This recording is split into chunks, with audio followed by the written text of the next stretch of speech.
The city was once a center of commerce. Now it is a center of tyranny.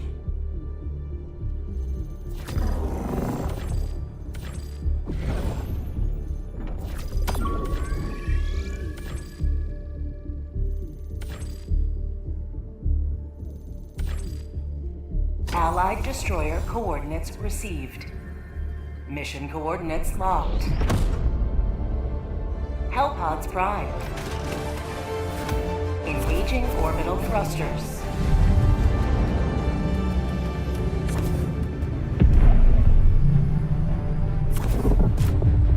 Orbit synchronized.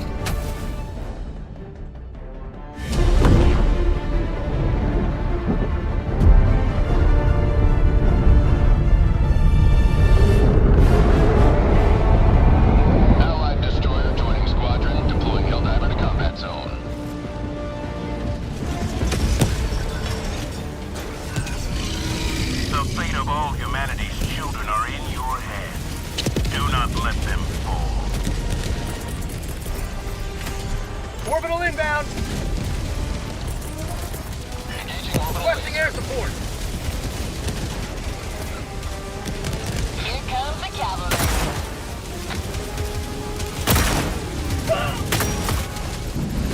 Freedom marches onward. Thanks to you. You may proceed to extract. Allied destroyer joining squadron. Deploying Helldiver to combat zone.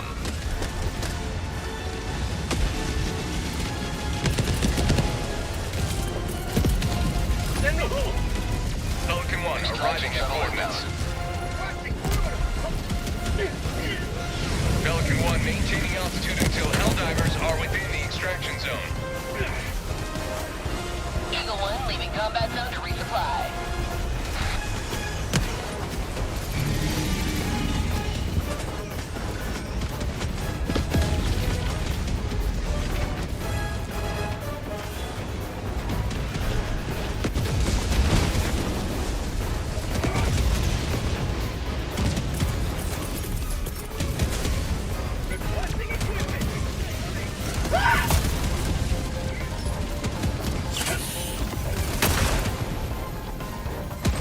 Pelican 1, preparing for touchdown.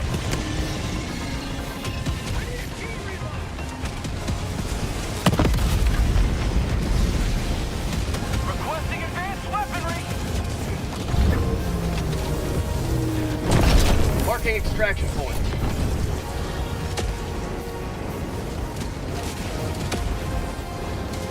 Countdown initiated. Stand by for takeoff. Reinforcement budget depleted.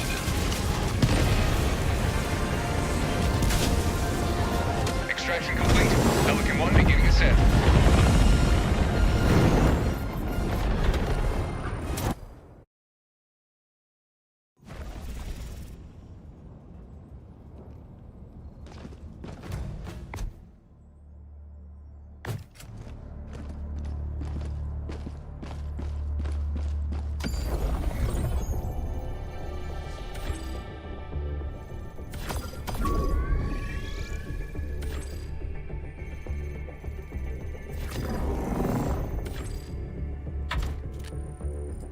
Coordinates locked.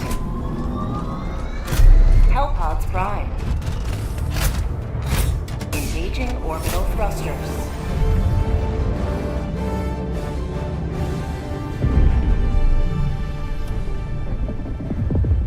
Orbit synchronized.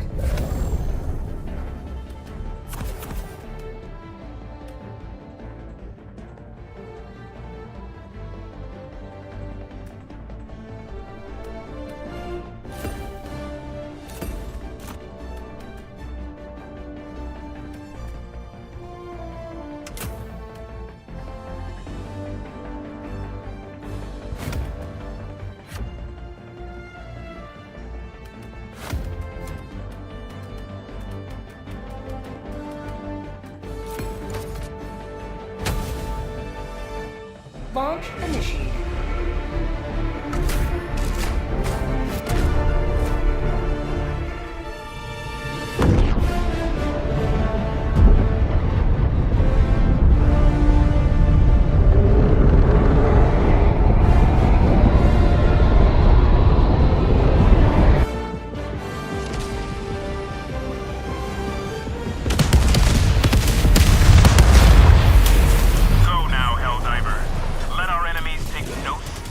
not hindered by the corpse of their comrade.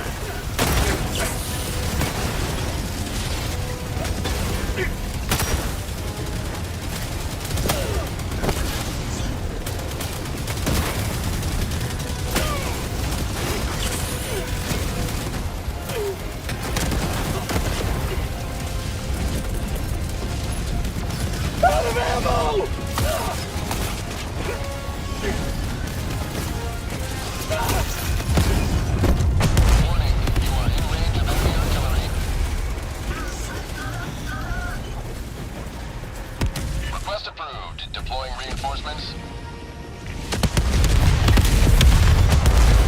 Democracy has...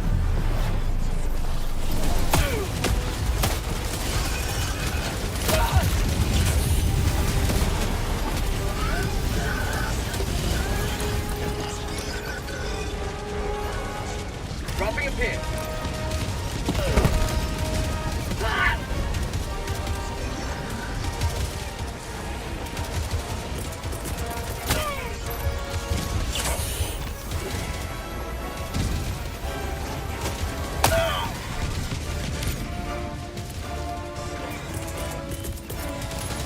Shutting down support weapon.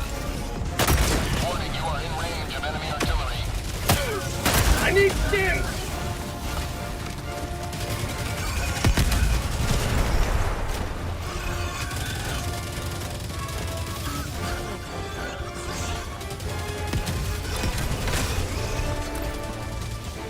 Mission at 10 minutes remaining.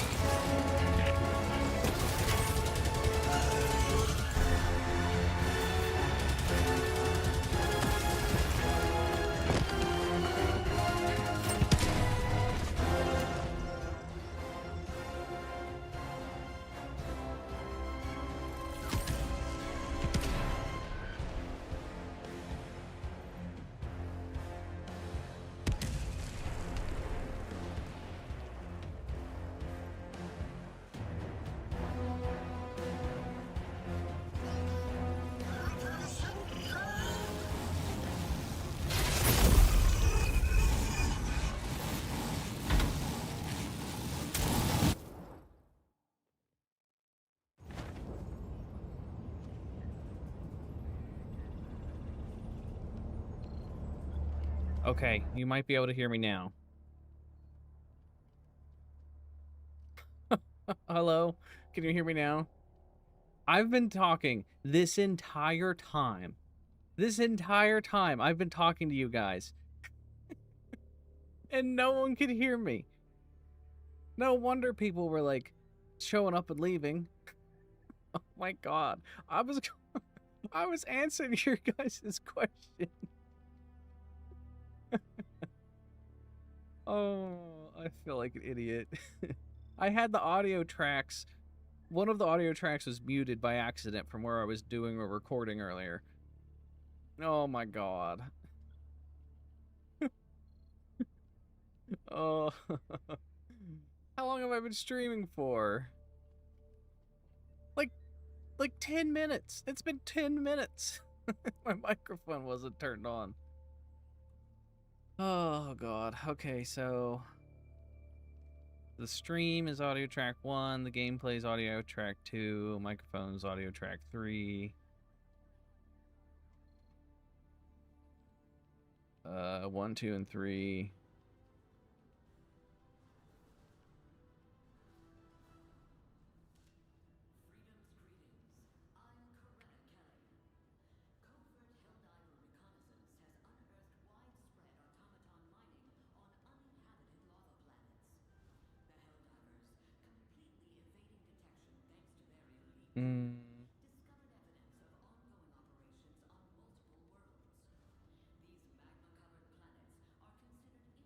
Okay.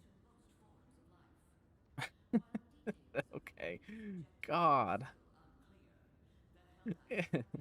So since you guys can hear me now, wait, let me hear it back. Let me listen to myself on stream. Let me bring it up on my phone.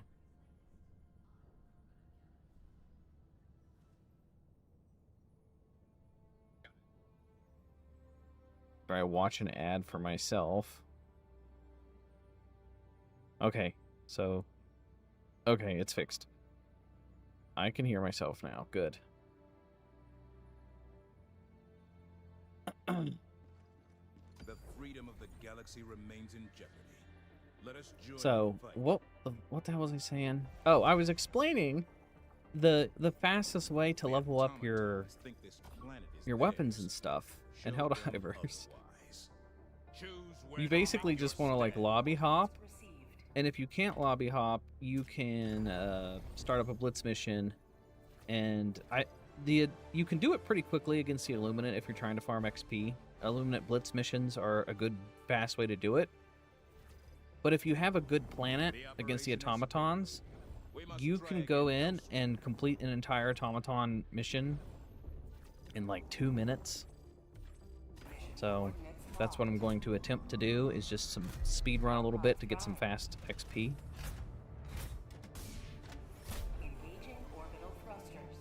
So you want to land like pretty much in the middle, and you want to get yourself on top of a mountain. So I'm going to go anti-tank emplacement, hover pack, quasar cannon, and I'll go with the instead of the missile silo, I think I'm going to go laser.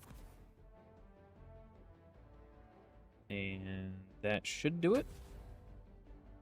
Hellpod launch initiated.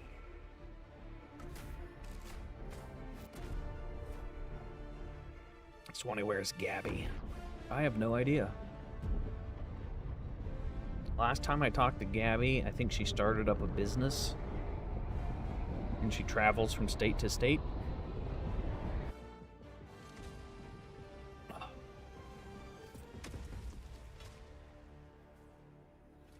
Make the automatons pay for their want. Of course, there's a jammer. Life just can't be easy, can it? Gotta go take out the jammer.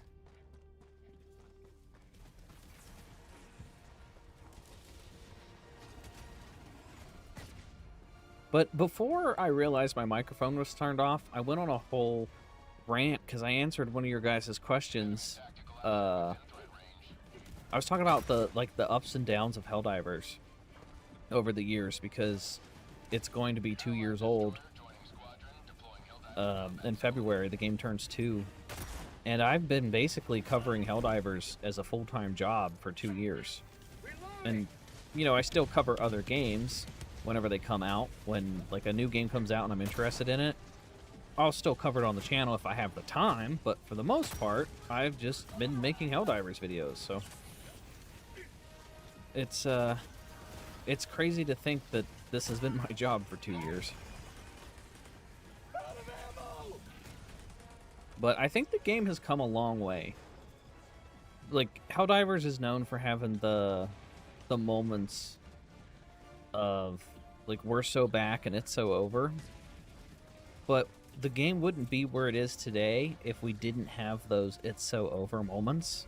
Because the developers take all the feedback and they listen to pretty much anything the community has suggested. Like, this whole past 2 months, there's been no content, but in that time, they made the file size smaller by 100 gigs. They made the game run smoothly, so they fixed its performance issues. Not all of them, but most of them. They gave us a minigun, lava planets, a chainsaw sword. I mean, they they went all out for this update. So if the game didn't have those bad, like, we're so over moments, I don't think it would be as good as it is today. There's another radar jammer. Oh my god. I hate when the game does that. That pisses me off so much. You can't turn off the radar jammer because of the second radar jammer. And then you go turn off the second radar jammer, and then you have to go back to the first radar jammer to blow it up. And sometimes you can get 3 radar, like, stratagem jammers back to back to back. It's awful. How long do I think Helldivers 2 will last, or do I think it will remain as is until something new comes along to fill the role? I have no idea, because with how video games are currently, it's, you know, you can never tell. Games kind of just come and go, and some games you think are going to do well and they don't, and then like I could say tomorrow, oh, I predict Helldivers 2, or I could say right now I predict Helldivers 2 could last another 5 years, and then tomorrow they could have an announcement saying they're going to raise the price of all their microtransactions and then completely ruin their game. So it comes down to each company. I'd like to see Helldivers keep going. I mean, this game went from like a small game studio made this thing and it's turned into this giant ass, just huge IP. They're making a movie for this game. That's just nuts. They also brought it to Xbox, which is another thing that the community was asking for. If there's any like major outcry in Helldivers 2's community, the developers listen like 9 times out of 10. And I was comparing it to content creation because like when the game is in those moments where it's like we're so over and everybody's like upset with the game, everybody gets really hostile and mean towards the developers. And I can relate to that because as a content creator over the years, there's been so many times where like I'll mess something up. I'll try to cover a news video and I'll double check all my sources and everything like 2 or 3 times, and then as soon as I post the video, everyone will be like, oh, Swanee, you messed this up, or you got this wrong, and I'm like, well, shit. I already, you know, spent 12 hours making this video and I just posted it. Like, it's too late to fix it now. So then I have to read like 300 comments all telling me about the mistake I made, even though I found out about it within like the first minute. That's kind of how it is with game development. Like, they put out this patch, and then right at the last minute, they're like, oh, fuck, we messed this thing up, but it's not going to get fixed until the next update.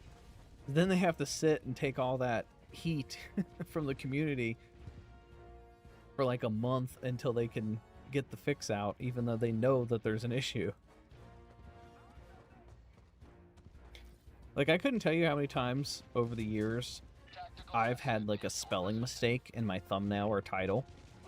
And once you've made that mistake so many times, I will like quadruple check my thumbnails to make sure I don't have any spelling errors or anything weird. So, I kid you not, I checked a thumbnail one time like 4 times. Like, I quadruple checked it because I knew I wasn't going to be able to like check on the video in the morning in case there was any issues with it. So I quadruple checked my thumbnail, my title, and everything before I went to bed. And then the next day, there was a damn typo in my thumbnail. And I'm like, how the fuck is that even possible? I literally checked it 4 times. Or Sony decides to pull the plug. Yeah, that's another thing that could happen. Like, you never know. It's hard to predict these things. Who knows if video gaming is even going to be... if video games are even going to be a thing in the next couple years. With the rising cost of all these PC parts. The price of making games is going to go up. The price of building a rig to play the games is going to go up. The price of consoles have been going up. When it comes down to like people deciding, hey, should I eat food or should I buy the latest $70 to $90 video game, I don't know what people are going to do here soon.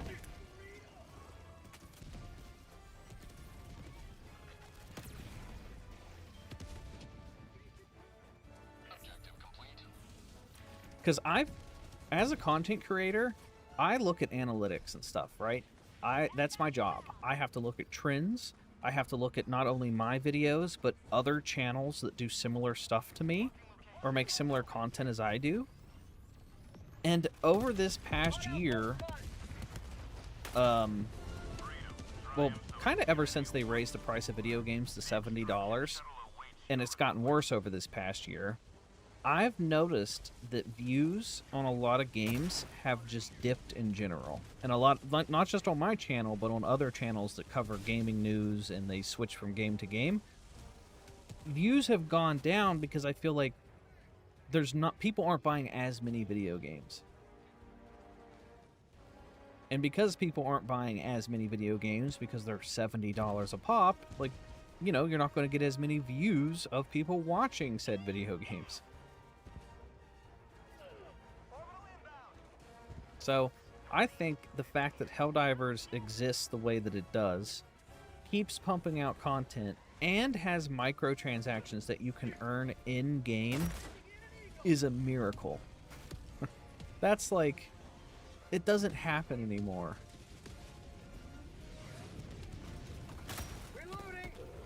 It is so weird to see a company listen to the people buying their products. It's like it's ass backwards now, because there's so many companies that just want to see their stock price go up that they forget that they're selling a product in the first place.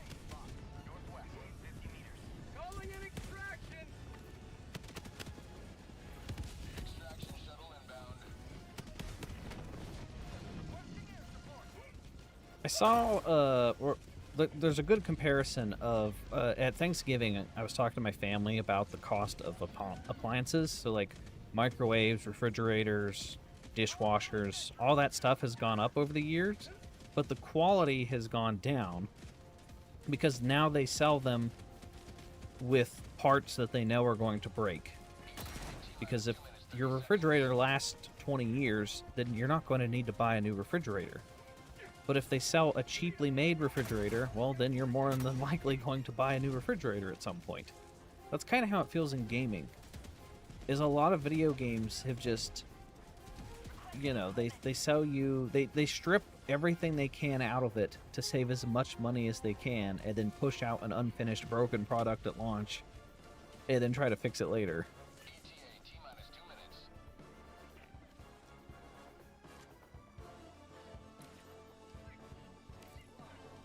Well, it doesn't look like we completed all the side objectives on this map.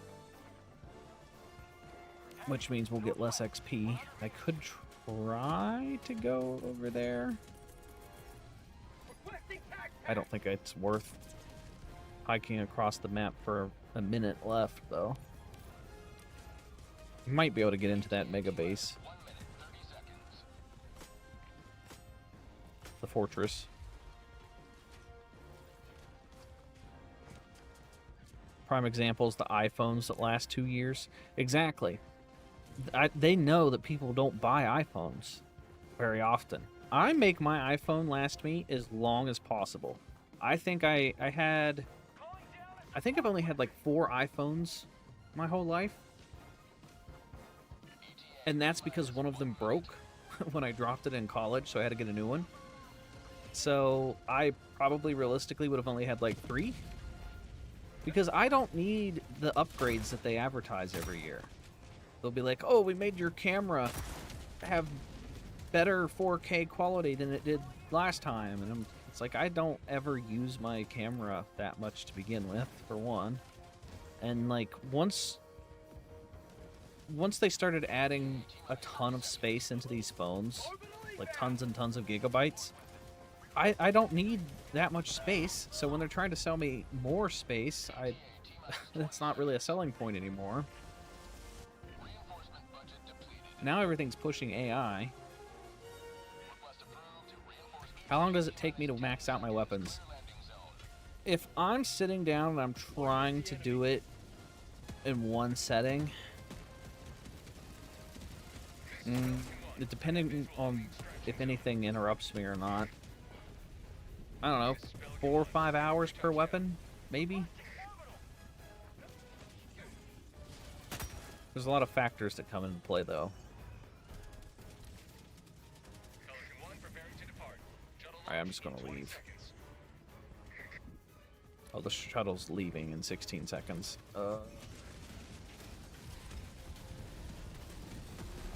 I'm just gonna kill myself.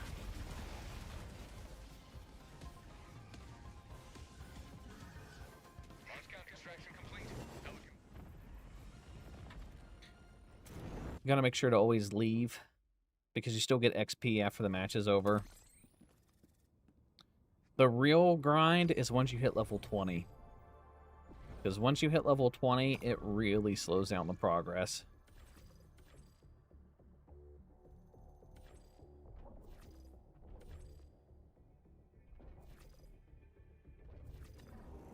This operation will fuel Liberty's future. Oh, that's not what I wanted to do. Received. Greetings, Helldiver. The galactic Okay, war good. waits. And eradicate. No. No. The Helldivers battle. Maybe we can look for a new planet. Let us decide where to enter the fray. The lava maps I found are not good farming locations because the blitz missions on the lava maps, you have to blow up these things, the bioprocessors, and those are a lot harder to blow up than the bot factories. So don't farm on those planets.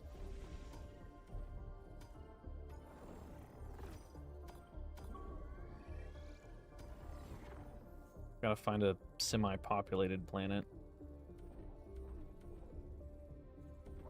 Actually, this one might work. This one's pretty open. Allied No. destroyer coordinates I hate received. when I do that. I don't want to join this person's game. IT outjump to the Charon system.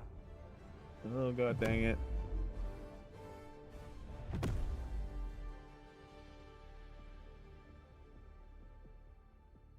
Jump complete.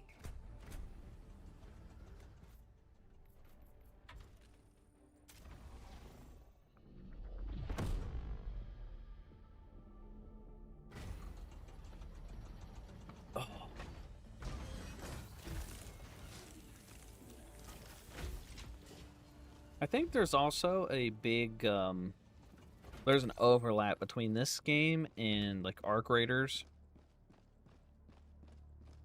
And, there was something else that came out recently. I bet there's still some players that are playing Battlefield. But, I was looking to see if the player numbers had bounced back for Helldivers 2, and they're still... They came back a little bit, but they're not as big as they were once the Xbox launch happened. Hellpods prime. Is the new assault rifle any good? I like it. Engaging orbital thrusters. I wouldn't bring it all the time, but it definitely works in certain situations. It's good at blowing up things in a pinch, like a bug hole or something. And it's pretty decent at killing shriekers. It'll shred shriekers. It's not the most accurate weapon to bring against, like, the automatons or anything. But it's not bad. Okay, hover pack, laser, and I want the quasar cannon.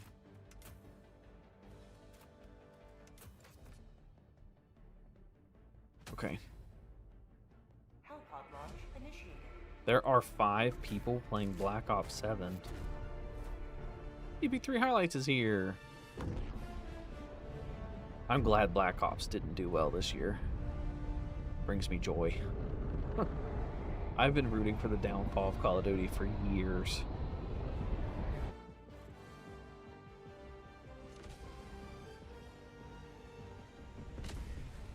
And it's not that I don't want Call of Duty to succeed. It's the fact that they know that they're too big to fail. They've even said this. And because they think they're too big to fail, they don't try to make it any better. They just release the same slop because they know they can get away with it. Just like with the Madden football games. But now it's finally biting Activision in the ass. And it's great. I wish the same thing would happen with EA, where they would be like, oh, our past 2 Madden games did awful. Maybe we should step up our game a little bit.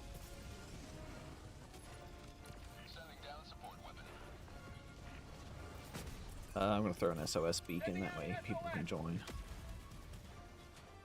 So you don't want to be in the city. Don't follow my example. Yeah, when you're farming a blitz mission, get out of the city. The city is a big time waster. As soon as I get my hover pack, I'm going to leave the city and I'll show you what to do. You need to look for a hill, first of all.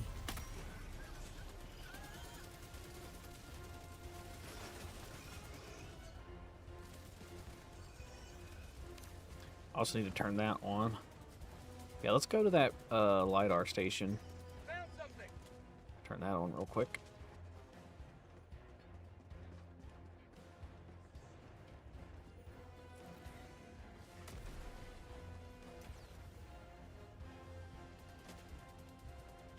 Because I want to try to get up there. Mission at 10 minutes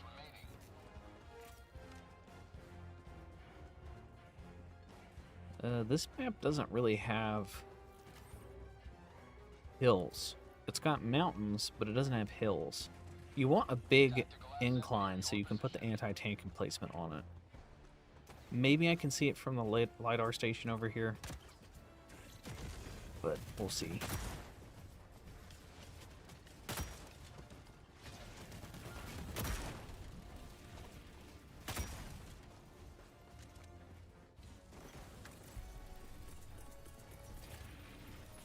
Weapon emplacement on its way. Where did this stuff come from? I know they're going to call for help.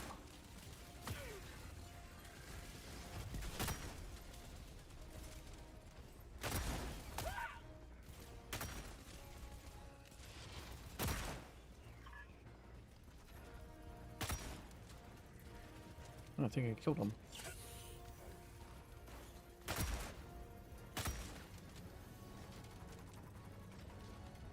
Okay, so I can just sit here. Take this stuff out real quick.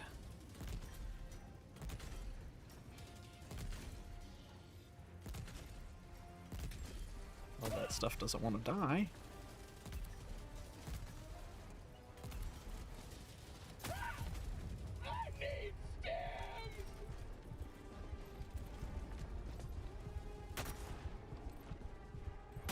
The range on the shotgun isn't very good.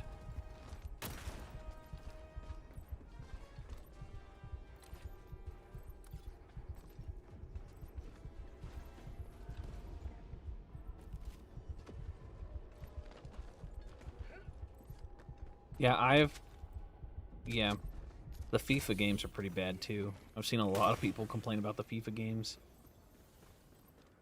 I've never been into football, like soccer, football. I've never been into soccer, so I've never really played the FIFA games.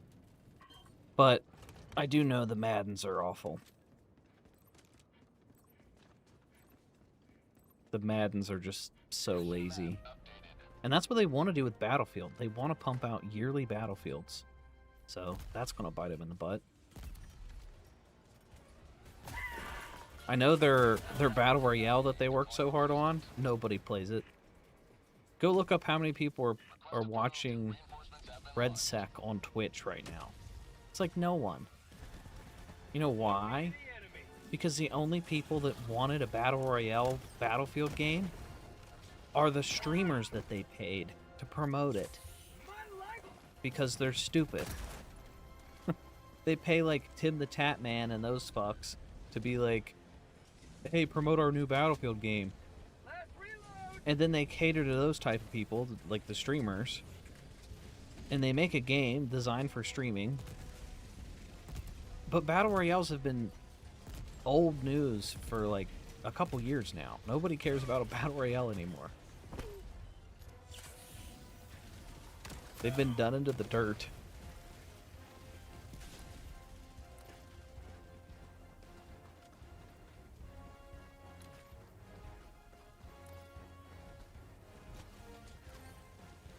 Allied destroyer joining squadron, deploying Helldiver. Well, I didn't quite get to do what I wanted to with the anti-tank emplacement. Where did my Quasar cannon go? It's back where I died. This is another thing that can really slow down the weapon grinding, because sometimes you just get unlucky. Some matches I can like burn through them immediately and get done in just like 2 or 3 minutes, and then others it takes the entirety of the 12 minutes because you just get so much BS thrown your way.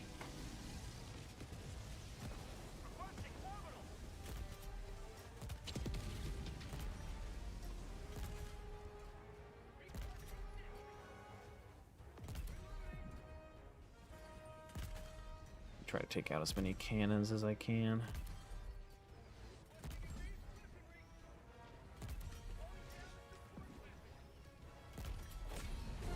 Alright, that base is still alive, but I completed the mission now. Because you also want to shoot the big factories that are in the city. You want to shoot them from outside the city with the anti-tank emplacement, because it takes 3 shots to blow up. But I can't see any of them from this angle, so that sucks.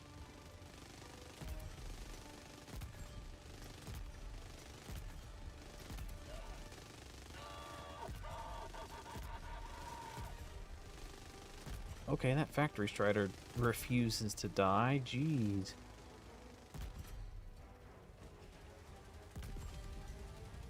Allied destroyer has left the squadron.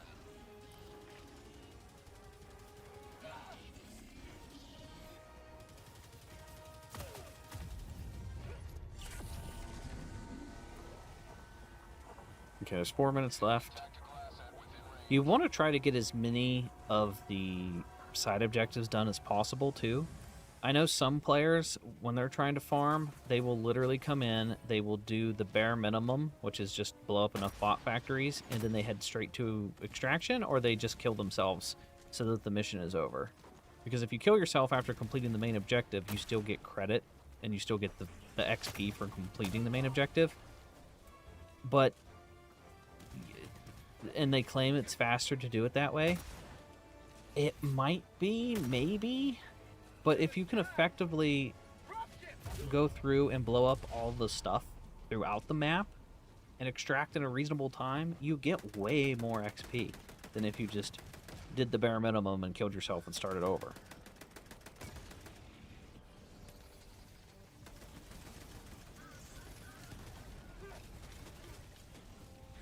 But what do you guys think?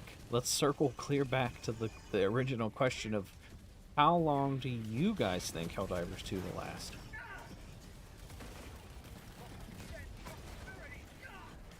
Because it's going on 2 years in February. Do you guys think it's going to be 3-4 years long? Or is this going to be a reoccurring game? Look at Destiny 2 and Destiny 1. Destiny has been going on for 10 to 12 years. I don't remember how old Destiny is, but it's been a while. Helldivers 2 could be the next big franchise like that. I mean, if you look back, we had things like Halo, we had things like Call of Duty, and they're starting to all show their age. Nobody cares about, I mean, don't get me wrong, people care about Halo, but they kind of ruined Halo. Same with Call of Duty. People like Call of Duty, but they've turned Call of Duty off to the masses. So I think Helldivers could be that next big title that in 10 years people look back on and are like, oh, when's the next Helldivers game going to come out? But I'm pretty upset about Halo. 'Cause I know they gave up on their live service for Halo. And they originally promised Halo Infinite was going to be a big 10-year project. And they were going to do campaign updates. And like the ending of Halo Infinite, the story mode, doesn't really make that much sense. It ends on a bit of a cliffhanger. So when I beat Halo Infinite, me and my friends, we were all like, oh, I wonder what DLC is going to come out. And then they made this weird decision as a company to, instead of releasing content, they just decided not to. It's a really weird approach to their live service game. I gotta give it to them. No one else has tried that before. But with Halo Infinite, instead of giving us frequent new maps and new playlists and new weapons to try out and a campaign expansion that would give a lore explanation to the new weapons that we got in multiplayer, they just decided, you know what? Let's just add microtransactions to everything that used to be in Halo for free. And then let's not release any new content. And then they act surprised that their live service didn't last the 10 years that they promised. I feel like Halo Infinite would have been a huge success if they just did anything. And I mean like anything. As soon as that game was released, it's like the developers forgot that they were a Halo studio. They just stopped doing stuff. It was so weird. Because Halo Infinite was a fun game. It had good gameplay. The multiplayer was pretty solid. The campaign was pretty interesting. It was a new twist to Halo, and it had boss fights, and the campaign wasn't perfect, but it was fun. It was better than like Halo 5 and Halo 4. But then they didn't do anything with it. Allied destroyer joining squadron, deploying Helldiver to combat zone. Hello there. Shanu 7361. Oh, the thing left orbit, so I can't be revived. Minus 1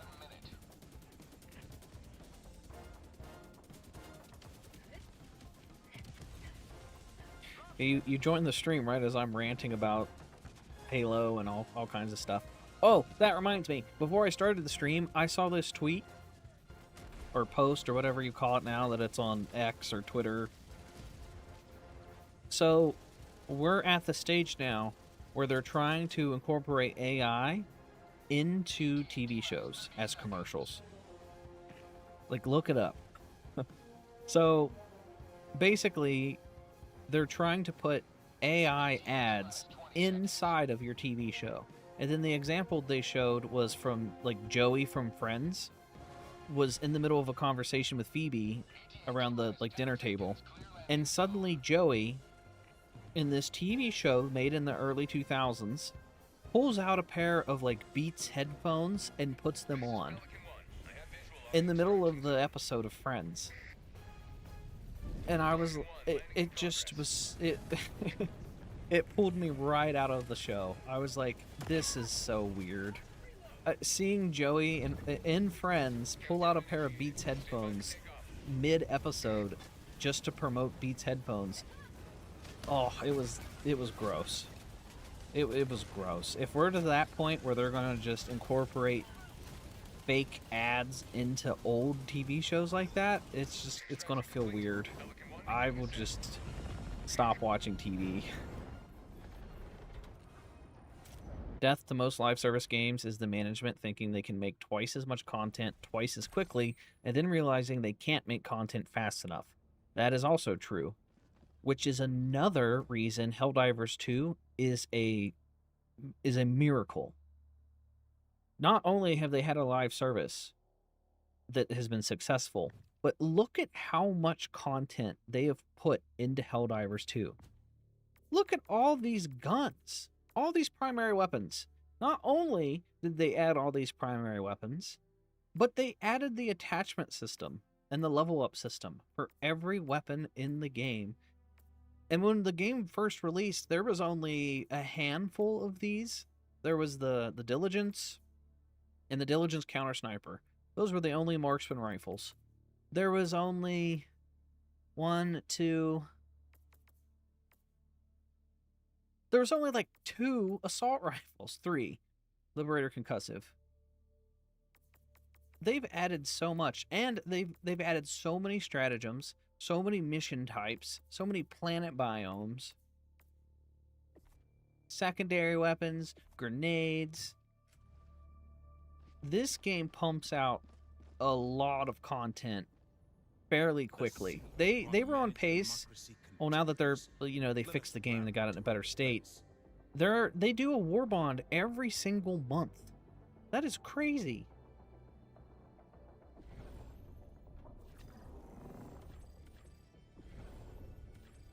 That's an eradicate mission that's glitched. Let's go back to that other planet. I was having better luck there. This one. Ooh, a blitz mission that's 4 minutes in, and it's in a city map. That's an easy XP. Easy XP mission.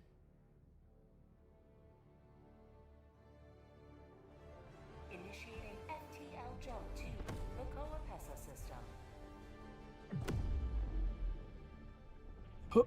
Oh. Sorry I haven't been streaming much lately. I know I said I was going to stream more, and I still plan on streaming more. It's just my Coordinates locked. my girlfriend's mom is visiting, so she's been staying with us the past couple weeks, so I've been trying to like hang out with them and do stuff with the family around the holidays and stuff. But I'm gonna try to fit streaming more into my schedule.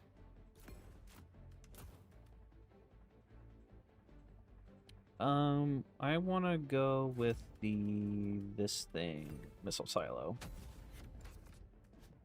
Let's put on some light armor just so I can run around a little bit faster.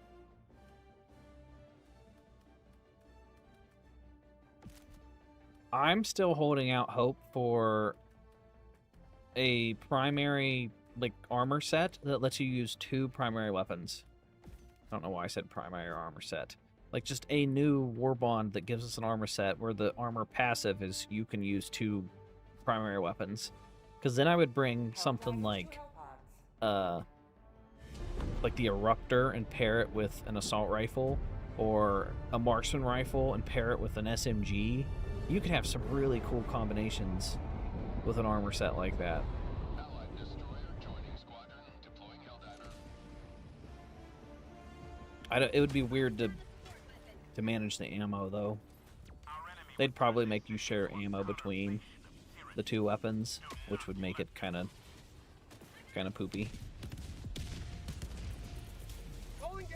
And Helldivers, it all depends on if the devs keep fucking up. It's a great game, but for it to last, they need to get their tech department order. Still love the game, though. Never stop playing.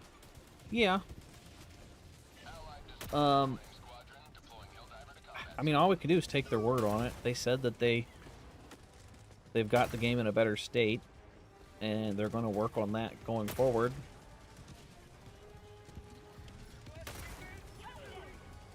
I mean, the game for me, since the latest couple updates, has been running really well. I don't have any of those stutters or anything anymore. Before, it was literally unplayable, and it was crashing people's PCs, and in some cases, bricking their PCs. It was pretty bad. But I've been using that new beta update, where they shrunk the game by like 100 gigabytes. And it not only freed up 100 gigabytes, but it runs smooth as butter for me. Honestly, I might be able to bump the graphics back up now. Because for the longest time, I keep in mind, I have a 5090. So, like, I have a good graphics card. But this game's very CPU driven. And when you have a game that's very CPU driven, it's hard to record videos with OBS/live stream and also play the game. Because your CPU is just gobbled up by everything. So I had to bump down a lot of the graphics in a lot of situations. But let's crank everything up and see if it, like, slows down. I'll keep vegetation. Let's put vegetation on medium, just because, like, I don't need that.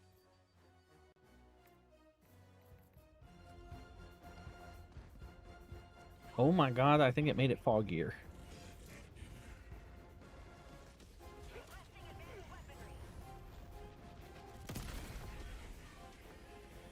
All depends on what the... Oh, I already read that one. Riley's here. What's good? Oh, not much. Just had a good day so far. I woke up. I did a couple things. I worked out. Not worked out in a long time, so I'm trying to get back into the groove of it. So I had a good workout, and I had some lunch, and here I am. Just trying to level up my shotgun. I also want to... I've been playing a lot of Helldivers. I've not played much Arc Raiders, but I want to stream some Arc Raiders here soon because I need to get to that 5 million coins or credits for the new the expansion, the expedition. But I also might not do the new expedition in Arc Raiders. I think it just depends on how the cosmetic reward is. If they give us a really badass outfit, I'm a sucker for outfits, especially if you have to earn it and you can wear it as like a badge of honor. I'm a sucker for that. That takes me back to the recon helmet days of Halo 3. And if they have a really cool outfit tied to the expedition, then I will probably do the expedition. But if the outfit sucks, then I might not do the expedition.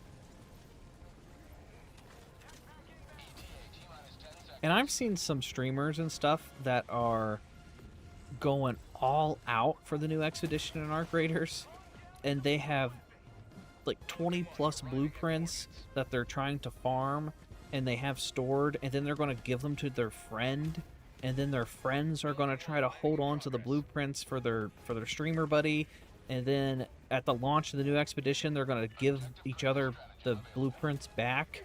And I'm like, this is a whole lot of effort. It doesn't seem worth it. Like, there's so many hoops you have to jump through.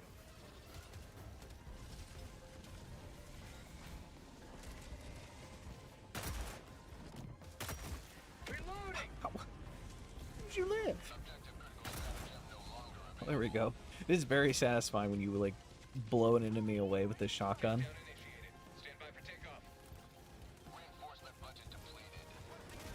Okay, let me put it on the volley mode.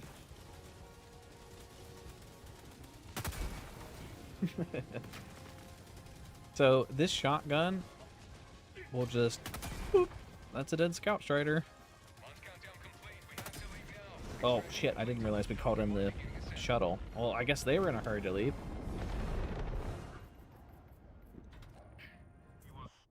Always make sure, when you're doing an XP farm, you want to leave the extraction before it does all the stupid stats and all that shit. Like, as soon as the shuttle launches, you get credit for the XP. So I just leave and go straight back to my ship. That way I don't have to sit through all the loading screens. So my shotgun's level 19. Gotta get it to level 25. So we got a couple more missions to farm. Let us cleanse the galaxy of alien scum. I don't know what to do. So we'll look for another blitz mission. There we go.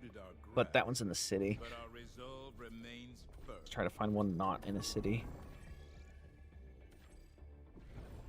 Eradicate. Eradicate used to be the best way to XP farm, but eradicate missions just don't give you nearly enough XP anymore.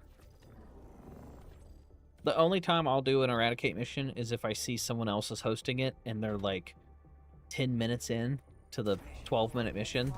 That way I know I can just land and then get XP and leave. Engaging orbital thrusters. Okay, so I'm gonna try my best. This looks like it's an elevated area. So let's land here. And we will try to snipe everything with the anti-tank emplacement. Since we're facing the bots again, let's go put back on medium armor. Let's use the whole ODST armor. ODST outfit's pretty cool.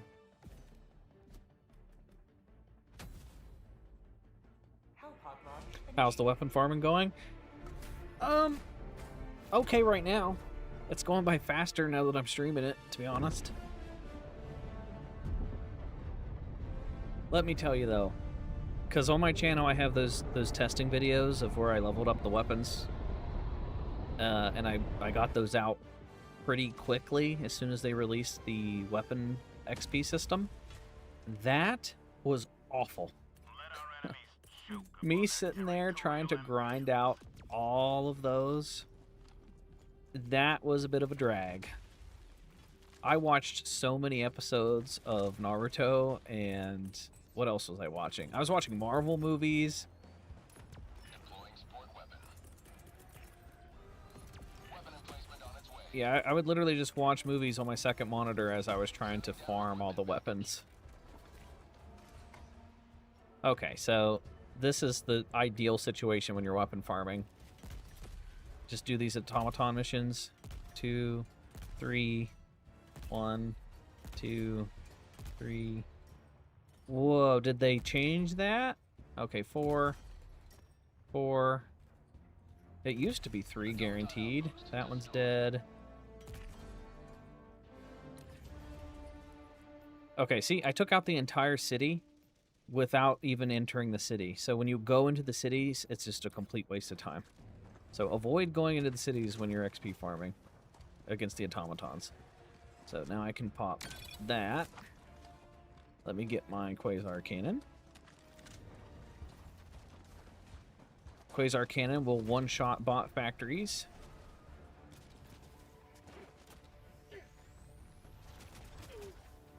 Well, we don't want the cannons to kill us.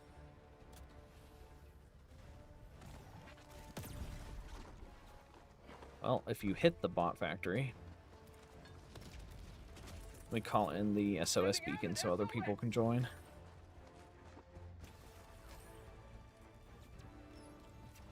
Mission at 10 minutes remaining.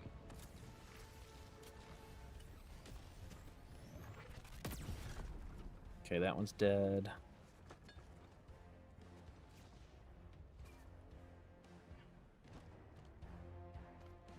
I hope that cannon doesn't kill me.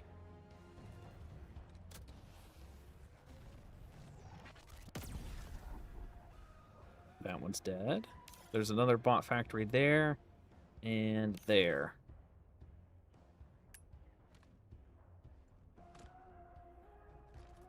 You don't get why the Halo stuff is worse than the other weapons in the game? It's hard to tell. They could be doing it because, like, maybe they don't want other games' weapons to outshine their own. That's what I think it is. You know, if you're a game developer, you don't want a collaboration weapon to be more powerful than your game's best weapons. So the Halo weapons are never going to outshine the regular stuff, because that's going to look bad on you if you are a developer. If the devs put out all these Halo weapons and all the best guns in the game were the Halo weapons, then people are going to talk shit of like, oh, your game sucks, the best stuff's all the Halo stuff from a video game that's not even yours.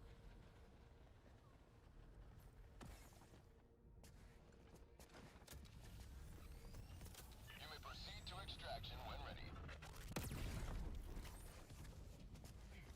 It's very exhausting because you just came back to the game after we temporarily kicked the bots out of the game. Joining squadron, deploying Helldiver to combat zone. Yeah, the weapon attachment stuff can get a bit exhausting and tedious.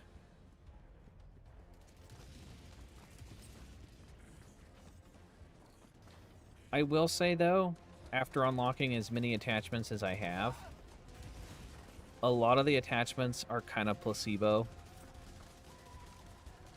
I feel like a lot of the attachments don't even really make that much of a difference.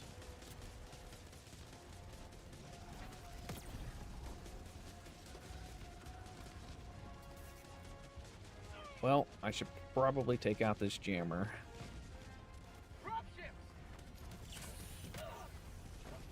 Oh, they have a detector tower, too. Objective located. Northwest. Allied destroyer joining squadron. Deploying Helldiver. Whoop.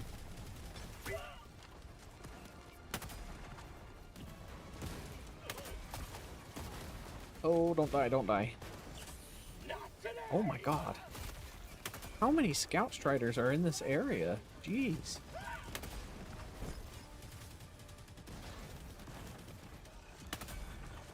Allied destroyer joining squadron. Deploying Helldiver. Mag's empty. Reload!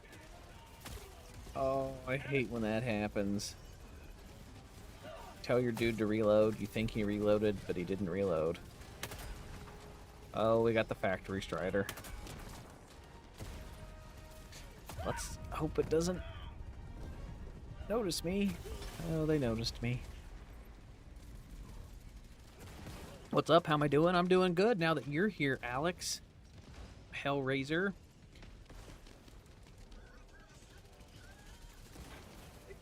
Ugh, I put too much creamer in my coffee. It's gross. There's no way this person's turning that on.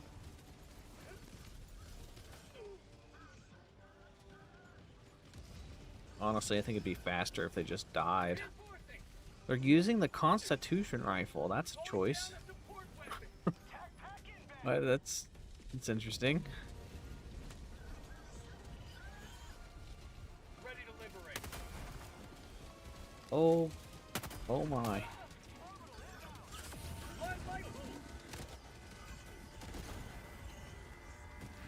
Oh boy.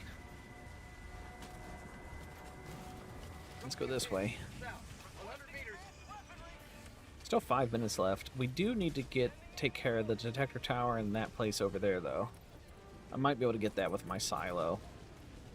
Requesting equipment. Solo silo is really great at these blitz missions as well.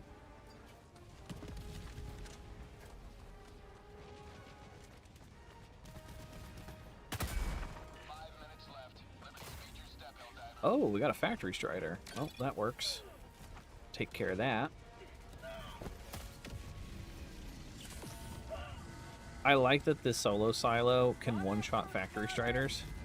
Requesting advanced Because weaponry. the solo silo is worth bringing, honestly, just for factory striders on bot missions. It's worth it. And it's got a fast cooldown, because it's already... it's got 2 minutes left. Waiting a little over 2 minutes every time you want to use the silo isn't a bad deal at all.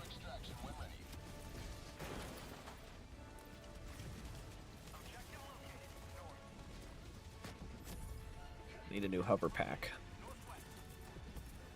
Requesting pack. I have been watching Stranger Things.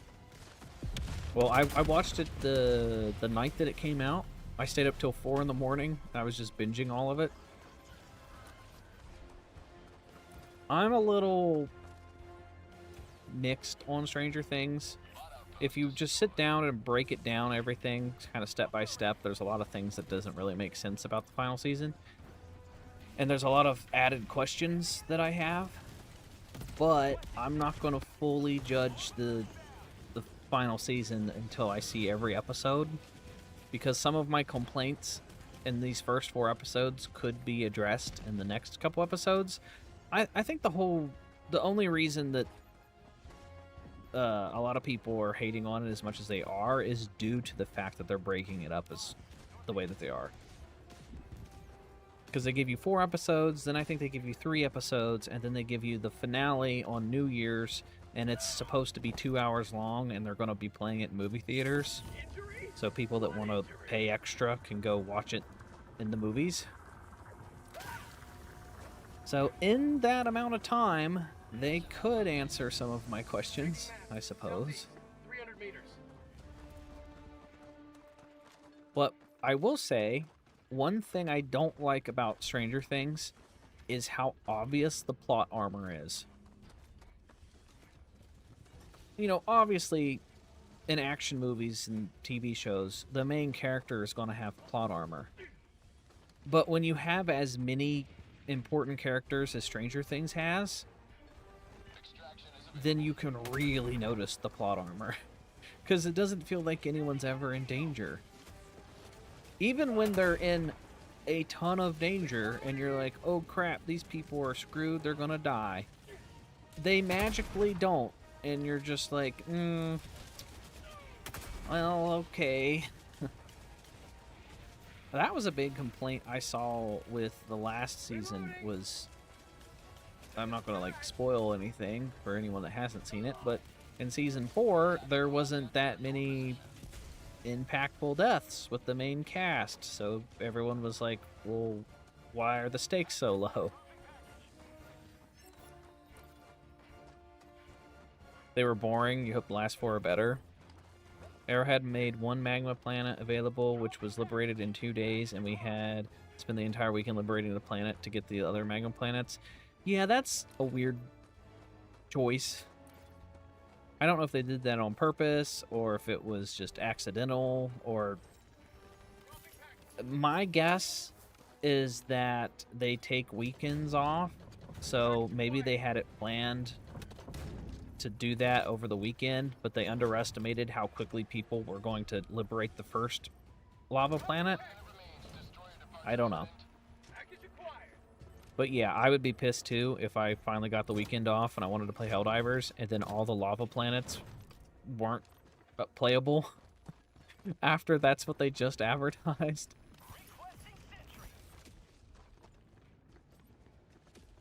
But I don't know if they have somebody pulling the strings for the Galactic War behind the scenes on like a weekend or something. I don't know if they have an emergency dude that can access it on the go or not. Like Joel can just do it from his laptop at home. I have no idea.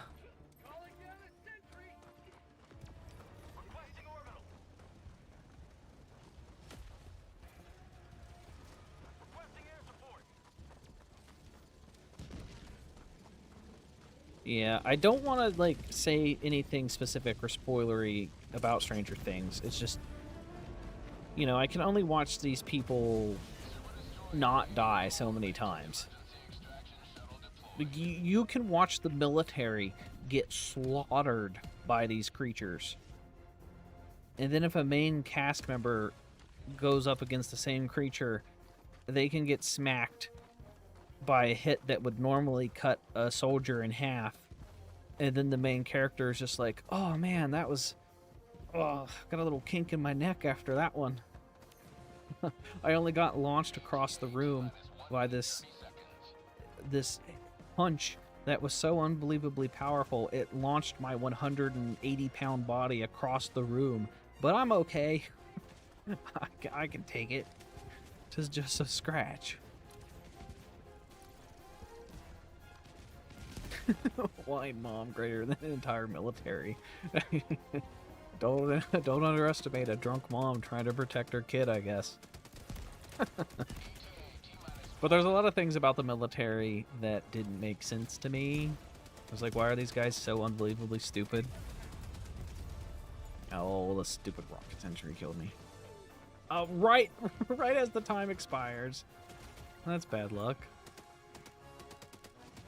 It is but a scratch.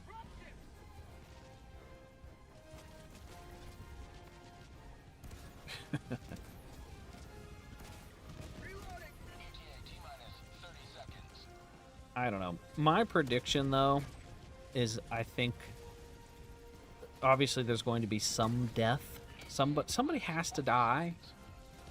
It's just a matter of who, because there's only so much time left, and you can't have a big bad guy boss fight without somebody dying.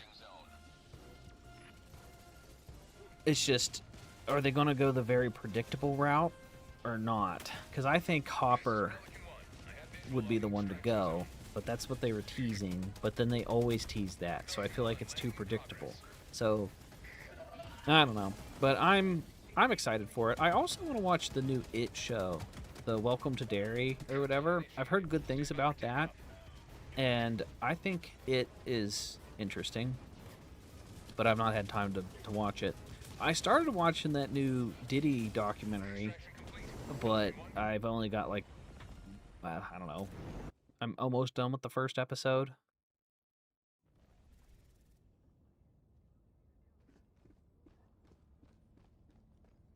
They should have 3 or 4 main characters dying. I would respect that. Anything I'd like to see in Helldivers 2, if I could have anything. See, that's a good question, because at this point, like, where do we go from here? They keep adding everything that people request. Well, we're going to get to the point where what else is there? But, okay, sure. You know what I would like to see now? Now that they have the groundwork for the minigun, I want to see variations of the minigun. Like, I want to see a Gatling laser, like a laser minigun like you would see in Star Wars. I think that would be cool. And then we also need... We need the Hive Lords and stuff to get fixed. And I want to see the Hive Lords and the Dragon Roaches and stuff start to get intertwined with regular content. So if I go to this planet over here, I want to see an occasional Dragon Roach show up as just part of the normal rotation of enemies. Like right now, I don't think I can even fight a Dragon Roach if I wanted to. This is a Gloom research expedition. I don't know, are there any like the new stuff on this one?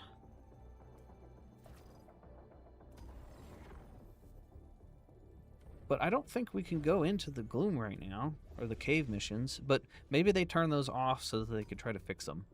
So I would like to see the Hive Lords. I want to see the Hive Lord be its own mission type. I want to see the Dragon Roaches become part of the regular enemy rotation. I want the Automatons and the Illuminate to each get their own boss that's similar to the Hive Lord. That's something I'd like to see.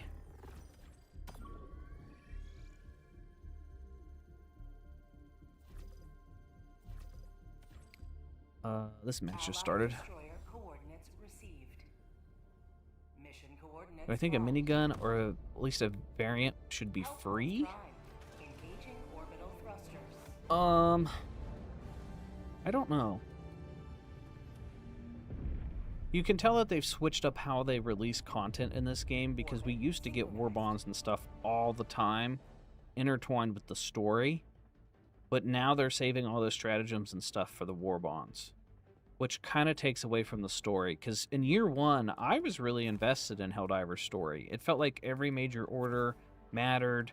Every major order I was wanting to try to complete, because I thought the major orders were going to push us in a direction to getting content faster. So I was like, okay, we got to beat this major order so we can get whatever the next new stratagem is. Well, when they took away unlocking stratagems in the major orders, now I've not cared about a major order and I don't know how long.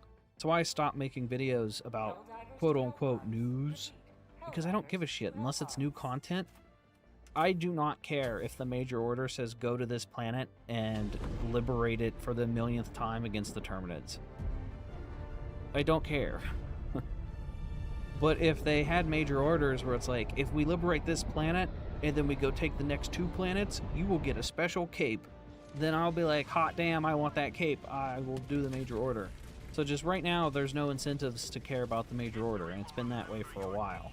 So it'd be cool if they would make us care about the major order again. Same thing with the samples. When I play with my friends or I play by myself, I've not cared about the samples in a very long time. Yesterday there was a personal order to collect samples, so I was helping my friends collect samples for their Warbond medals. And that's the first time I've cared about samples in I don't even know how long. So it would be sick if we got some new things to spend our samples on. That'd be cool. Return to Malevelon Creek. I feel like Malevelon Creek would be a bit of a different experience now that we have all these different weapons and stratagems.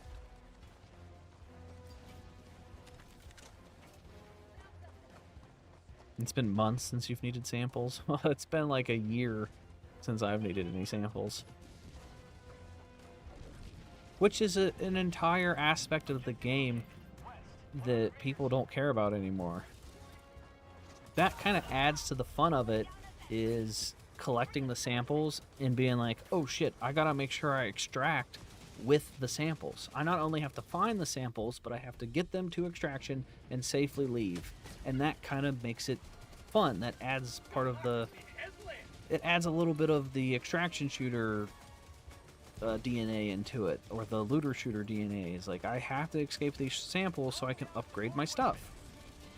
Well, when you take that feature away, that's a whole part of the game that you're missing out on. And sure, I could collect samples just to do it, but it doesn't have the same impact of, oh, we gotta make sure we escape with the samples, even though none of us need them. Sub-objective near your location.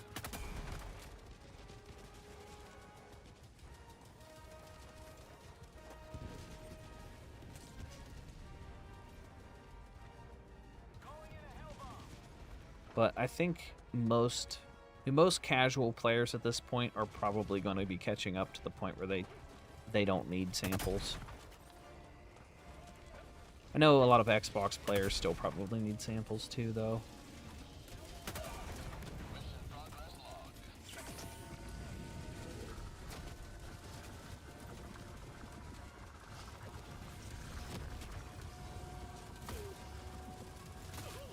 Oh boy.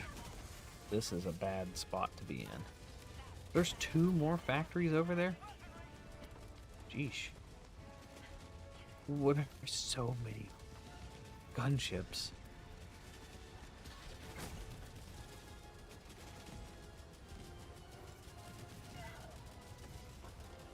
Sub-objective near your location. Yeah, they could add temporary upgrades and stuff. That is one thing that I've seen people suggest a long time ago. Spin samples on a temporary boost going into the mission. That'd be neat.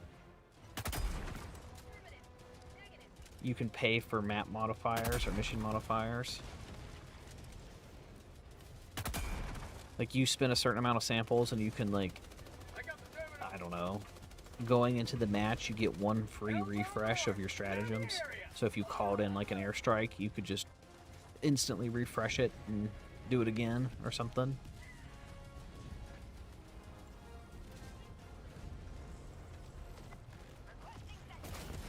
I am an idiot. I was reading chat and I completely forgot about the hell bomb. I've not seen the fan-made Liberty movie, actually. I saw the drama around it. I know that it came out and then it got taken down or something. But I've not had the chance to watch it yet. But I know the developers got to watch it early. It must be pretty good.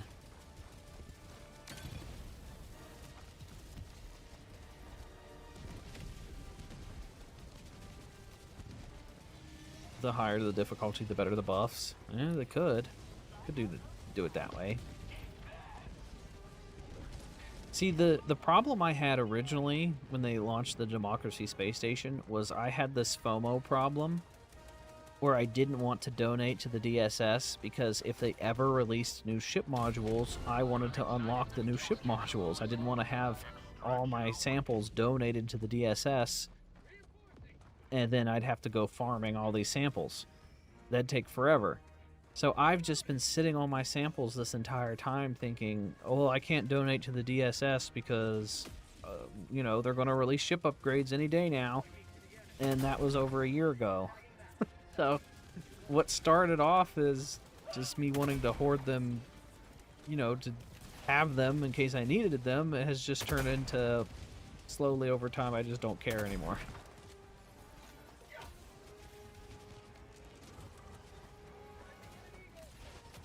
I'll have to watch it when I get the chance. Maybe when I'm working on my next video. See, I want to cover this shotgun and the assault rifle in like my weapon guide video. But the issue is, like, this shotgun's really good, but I don't really have too much to say about the attachments because they only give you 2 attachments and they're pretty basic. So, I'll have to get creative. I am surprised that my tips and tricks video didn't do very well, and my review didn't do very well either. For the latest Warbond, I think it's because, like, I had really bad timing with my videos. Because when you upload a YouTube video, you're not only competing in the algorithm with, like, all other YouTube videos, but like other content creators that cover the similar stuff as me, I'm in a way competing with them for views. That's just kind of the nature of the game. So for example, I think right when I uploaded my tips and tricks video, it was like doing really well, and then I think it was Odo released his review for the Warbond, and then my video kind of got lost and died off in the algorithm because his review was gobbling up all the views. And I'm not blaming Odo. I like Odo's channel and he makes great content. I'm just saying, like, sometimes you just get unlucky with when you release your videos. If another content creator releases at the same time or close to your video, sometimes the algorithm will prioritize a different channel. Because that's how some of my videos have popped off as well. Is like, I would get a news video out before all the other content creators that release news videos, and then once the algorithm kind of latches onto your video, it won't show other channels' videos. You love my last 2 vids, even if they didn't do well for you? Well, see, they were still fun to make. That's why I'm still doing them. Like, I know the views have been a little lower, but as long as I enjoy doing what I'm doing, I'm going to keep doing it. And I like making the Warbond reviews and the tip videos and stuff. They're pretty fun. Calling down equipment. There's like 4 or 5 YouTubers that are doing these type of things, reviews, tier lists, and Helldivers. There's a little more than that. There's the whole everyone involved in the Python Commandos creator program. And then there's channels that aren't involved in that also make stuff too. So there's a decent amount of YouTubers and Twitch streamers and stuff that all make similar content and do reviews of Warbonds and that kind of thing.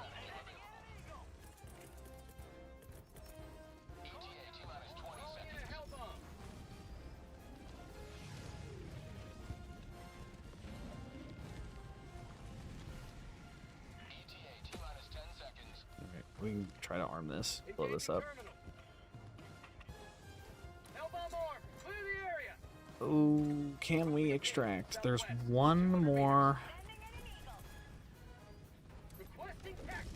There's one more thing over there.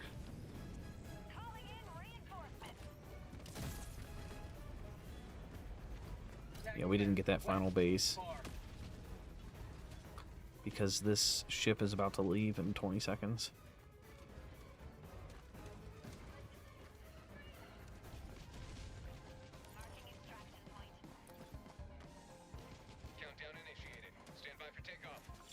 Stim, go. I'm coming. I made it.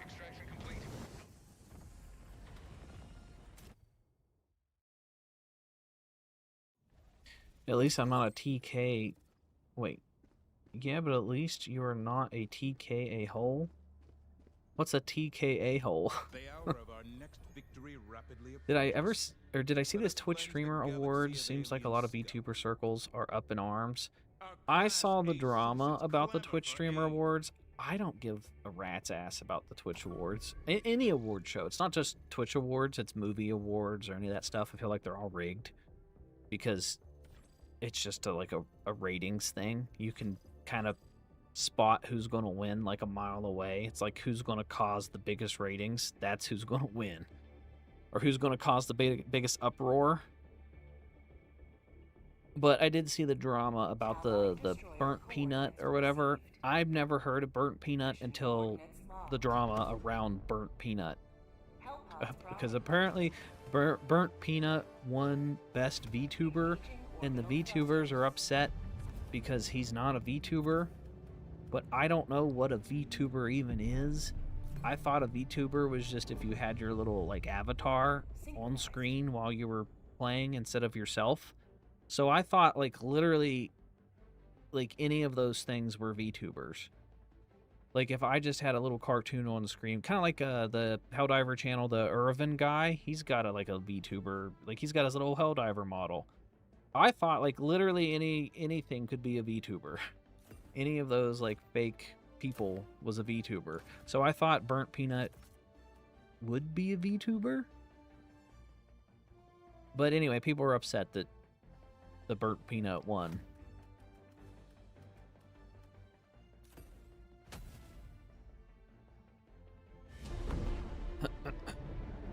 But I have nothing against VTubers.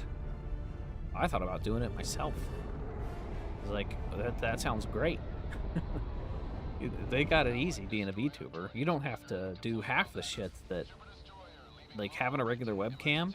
When you have a regular webcam, you have to get the lighting just perfect. You have to have a good webcam. You have to put it in a good location. Now, obviously, you don't have to. Like, there's people that just lazily do it. But if you want your quality to look good, then those are the things you have to do. But if you're a VTuber, you can just turn on your little VTuber and it just tracks your movements.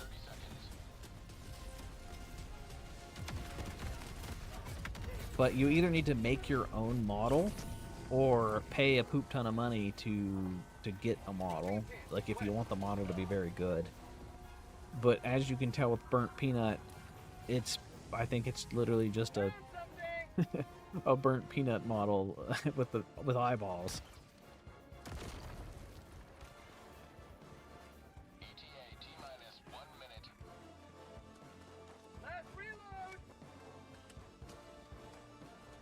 But I think VTubers are smart because they play into the role of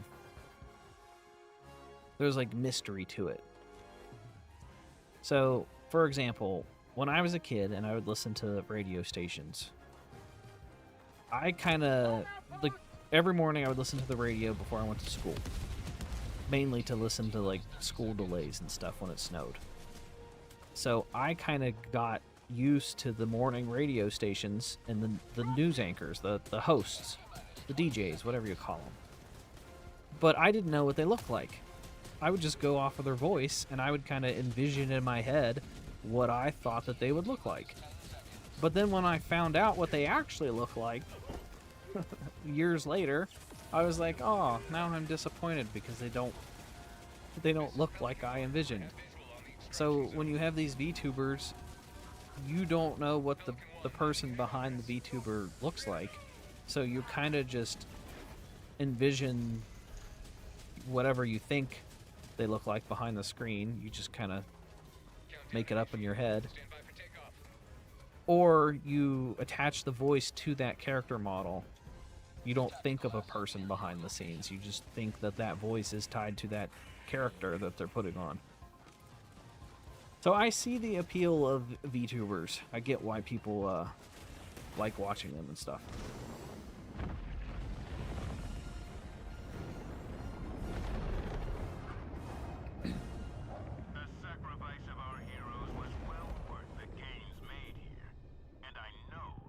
Ooh, we didn't complete hardly anything. And I forgot to back out. Damn it.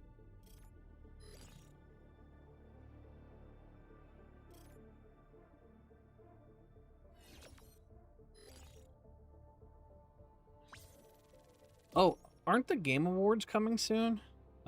Game Awards. December 11th. Okay. Maybe we'll stream that. But the Game Awards, the only reason I'd be interested in the Game Awards is because they normally announce new stuff. So right now there's that big statue that's out in the desert and no one can figure out what game it's for.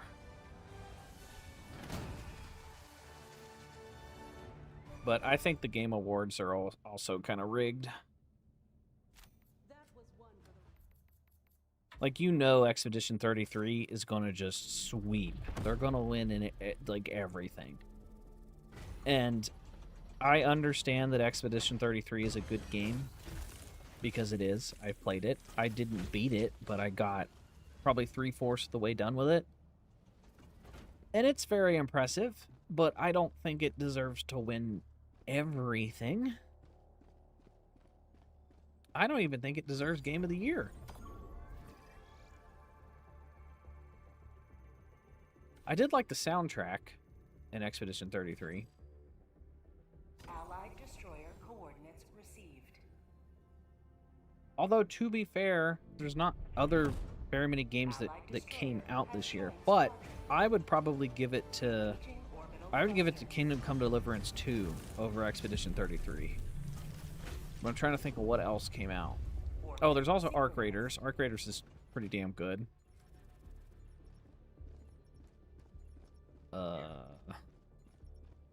I'm not doing this mission.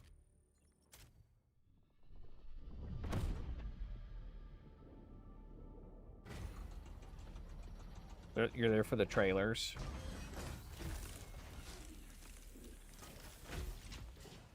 Yeah, it's rigged. I think any of those TV shows that has user votings, like American Idol, The Voice, America's Got Talent, all that shit, I feel like they're all rigged. I feel like they already know who the winner is way beforehand. Mission coordinates locked. Dancing with the Stars. Hellpods prime. There's been 2 times now with Dancing with the Stars where I predicted the winner and I knew nothing about the show. Nothing at all.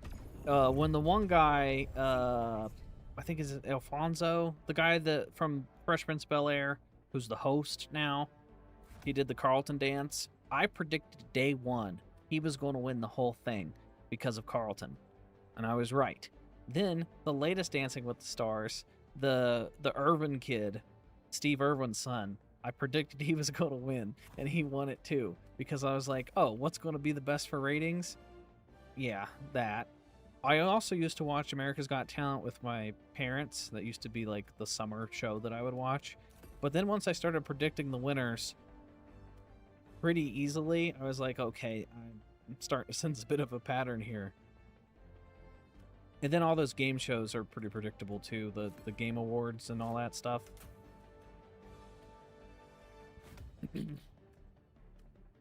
Same with the Oscars and the Emmys and all that. Has joined squadron. Engaging orbital thrusters. Oh, I want the laser. I don't want... Orbit synchronized. Oh, I want the anti-tank emplacement.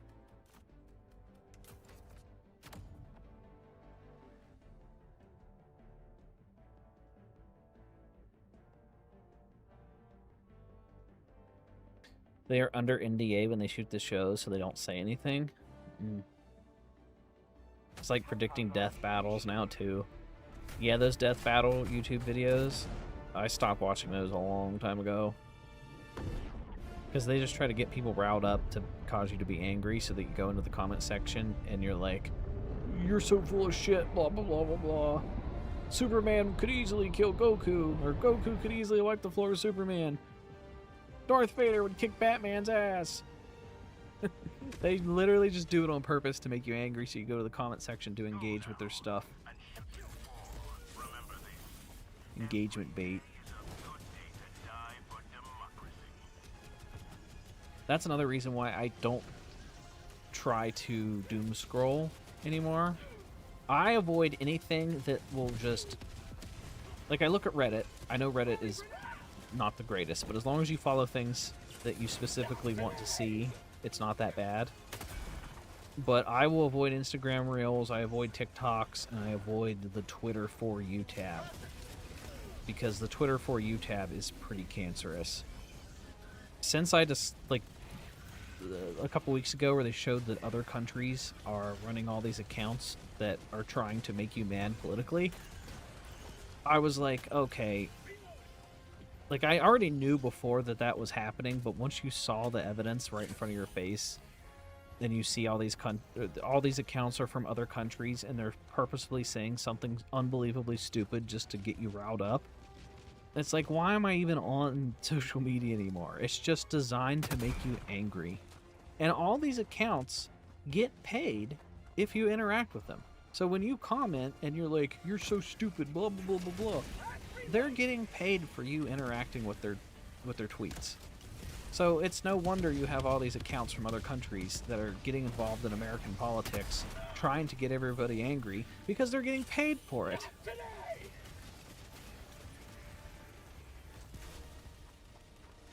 Yeah, we've monetized attention. You're right, we've monetized attention.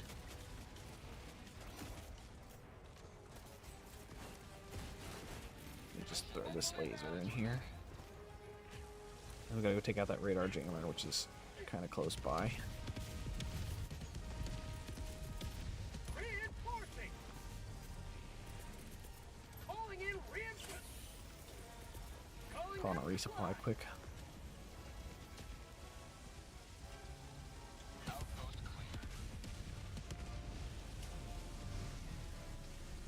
The dollar goes farther. That is true. The dollar does go farther in other countries, so.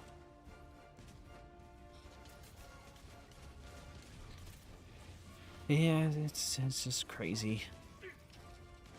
And Facebook? Well, have you guys seen Facebook within the past, I don't know, year or so? So, Facebook is just a cesspool of AI and misinformation. It's pretty bad.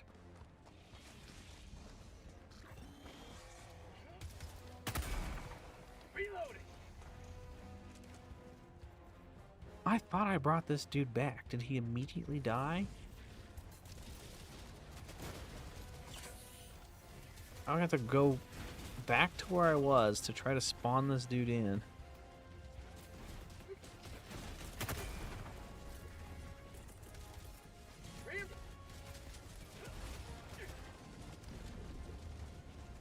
Okay. I know for a fact I reinforced that person, so if they died, tough luck. I'm gonna go turn off the jammer. Yeah, Facebook is abysmal. I deleted Facebook. I still have my account, but I deleted the app so I wouldn't click on it, because it used to be just, I would mindlessly click on it. That was just part of the pattern. I'd go from Reddit to Twitter, and then I was like, okay, I looked at that, I'm gonna go check some Facebook, and I was like, why am I doing this? So I eventually deleted Facebook, but then I was really bored. I don't know, I was taking a dump or something, so I decided to recheck out Facebook, and it has changed so much. You used to just, Facebook used to be your friends feed. Anybody you were friends with, you saw their stuff. Facebook isn't like that anymore. You get nothing but ads and AI and slop to make you angry. That's it. That's all it is. It's just advertisements and stuff to make you angry. And it is awful. Of course, the thing got... I died before I could turn it off. That's great. Yeah, there's two jammers. So when I turn off the one jammer, I need to go turn off the second jammer too. Joining the fray. Oh, there's a third jammer. Because I'm pretty sure there's a jammer over here. A pin. West. 200 meters. Oh, maybe not. Maybe I was wrong. The radar jammers are such a nuisance. They slow you down so much.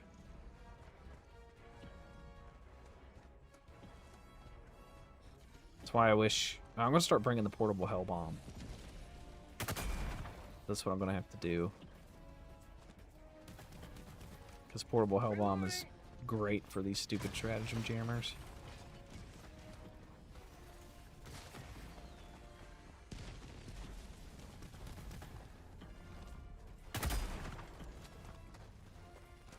I do love that this shotgun just one-shots the Scout Striders. I got the terminal.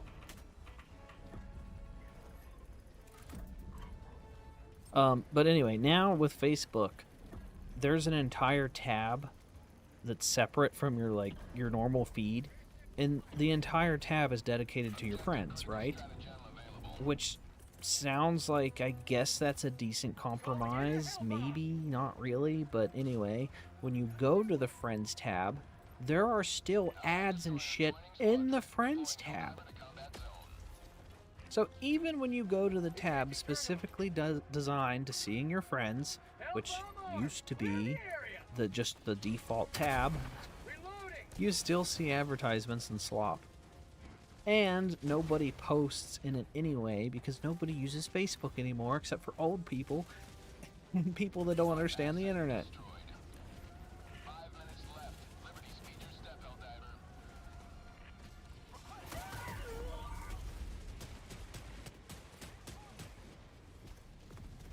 Helldiver. I've seen that Facebook does a lot of AI rage baiting because people in their, let's say 50s and up. So people in their 50s and up that are still using Facebook, they're the ones that are getting tricked by this AI videos. So the one I saw, I think the other day, it was on Twitter because people were making fun of it. It was like some fat lady who was in Walmart and she was causing a big scene, and everyone in the comment section on Facebook was tearing into the fat lady, because it was making fun of like SNAP benefits or something. And everybody was just being mean to this made-up fictional woman that was AI generated to try to get people to be divided. And it's only going to get worse. It is only going to get worse. It's real bad.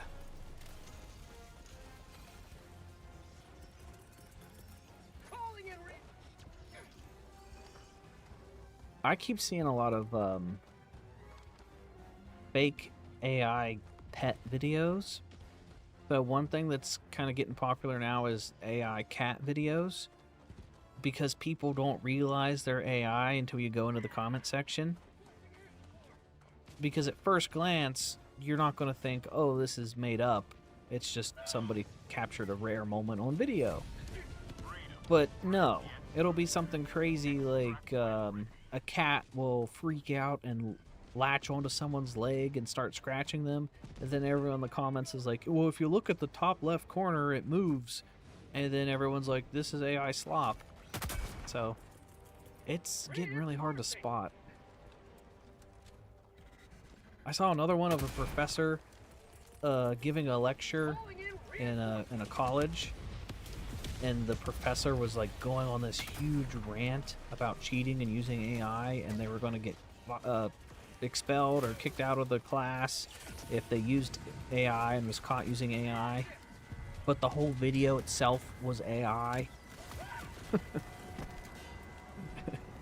It was an AI video of a professor getting angry at students for using AI. Ugh.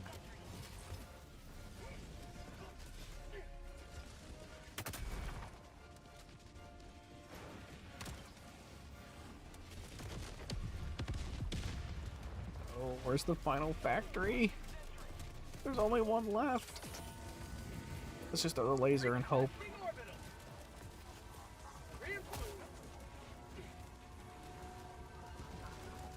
Oh man, where is it?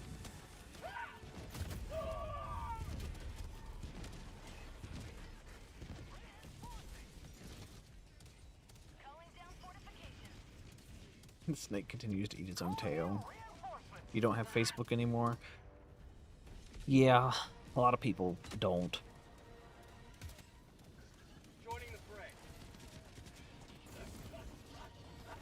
My parents still use Facebook, but oh, crap.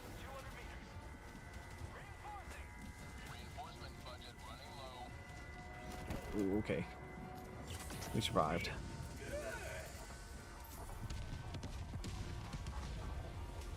See, Facebook used to be this cool idea of how do we stay in touch with old friends? How do we stay in touch with people we went to school with, or stay in touch with anybody?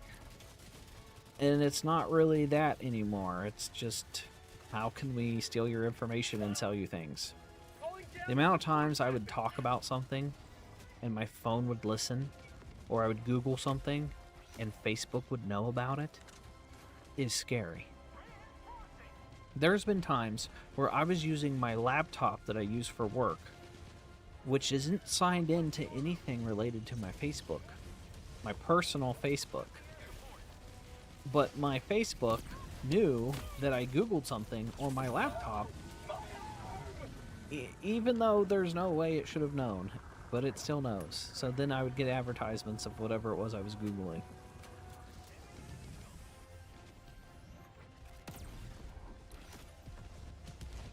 Alright, this mission's almost done. I should probably get ready to leave. Completed most of the objectives, that's good enough, I guess.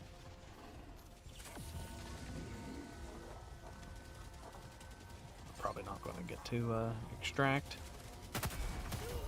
Nope.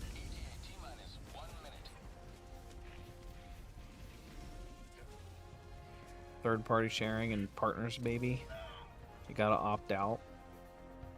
But that's another thing, is they make it hard for you to opt out of that stuff because they hide it in so many settings and menus.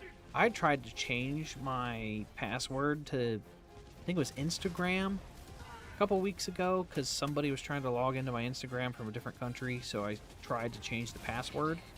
I could not find how to change the password. I tried Googling it, and Google's AI gave me a little step-by-step directions, so I followed them, except they weren't accurate because Facebook changed the layout of their website. So I spent like 20 minutes trying to find where to change my damn password on Facebook because it's linked. Facebook and Instagram are the same thing, so you have to go to like Meta account, and your Meta account is different from your Facebook account, and it's such a pain in the ass.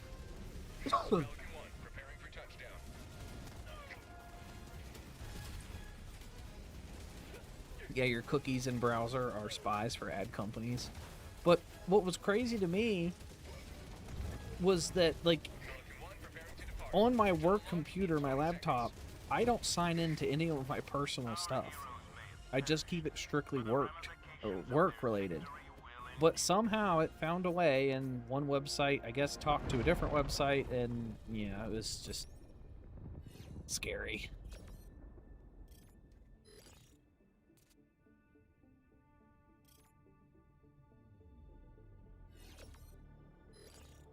Yeah, that's another thing I miss about being younger, is that I didn't care about politics because, you know, I was young. I didn't ever see the appeal of politics, and I didn't think it would ever affect me, and I didn't think it was that big of a deal. Kind of ignorance is bliss when you're a young kid. But now that I've gotten older and I can directly see how the world impacts me, and like, okay, the price of living has gone up thousands of dollars over the past couple years, I'm like, okay, now I'm more interested in politics. But I miss the days when I wasn't interested. Why did I quit out of the game? I just tried to leave the lobby and I exited the whole game. You like my Godzilla background? Just completely exit.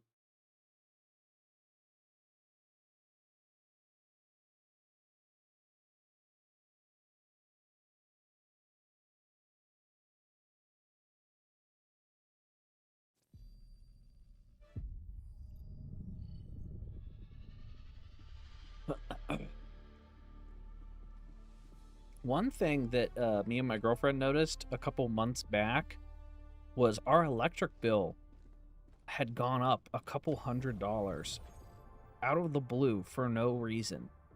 And then we found out later on that it's because of those AI plants that they keep putting up all around. They put up an AI plant or a crypto farm or something nearby, and it's drawing so much electricity that the average electric bill in the area has just gone up.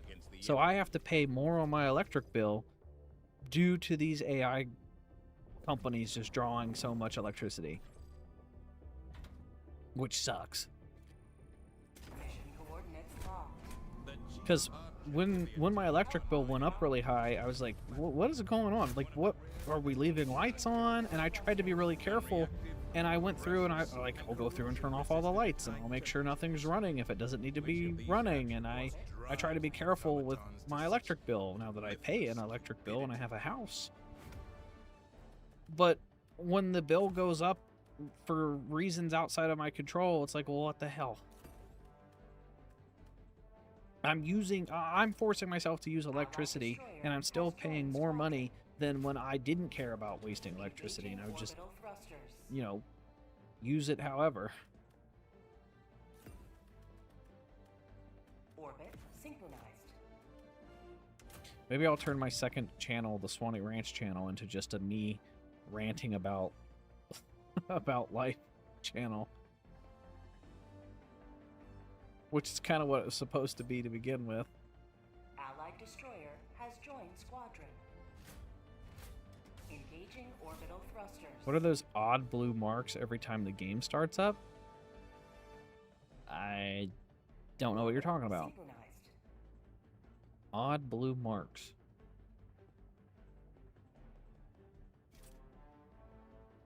Allied destroyer has joined squadron. Maybe it's the Engaging anti-cheat. orbital thrusters. Tech billionaires are little literal parasites on the planet. Yeah, I agree too. Orbit synchronized. See, growing up when I was in like high school and early college, I didn't understand the hate on billionaires, because I was like, well, they earn their money. They deserve their billions of dollars. And now that I've gotten older and I realized how fucked millennials are and Gen Z is and everyone beneath them, I'm like, okay, Elon Musk is worth 10 million lifetimes. 10 million years. Not lifetimes. 10 million years of like the average paid American could work 10 million years at like $50,000 a year Launch and still not have as much money as Elon Musk. So I'm like, at what point do we say, like, how much is one individual worth? It's pretty crazy.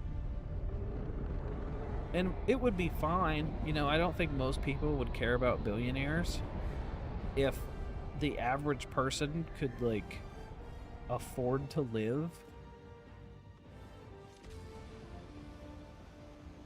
You know, you throw people a bone every now and then, I think people wouldn't hate billionaires as much. Live up to your name. Live up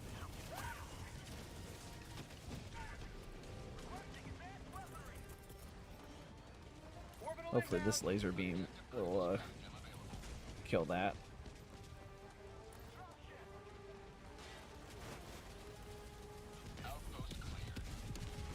Ooh, we might have some good players in this lobby.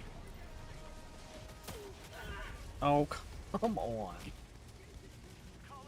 The best lobby you can get is when you just have people that don't have microphones and they just go out and they know what to do and they get it done.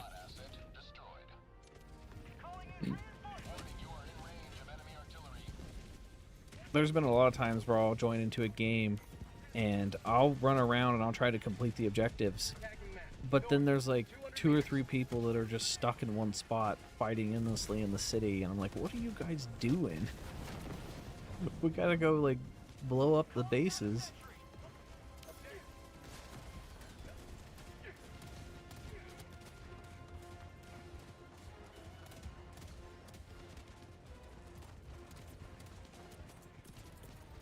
Sub-objective nearby. Requesting advanced weaponry!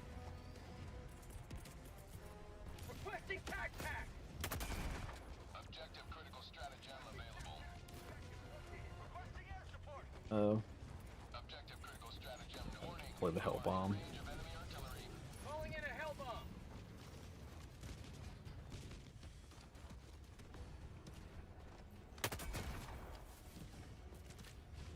Ooh.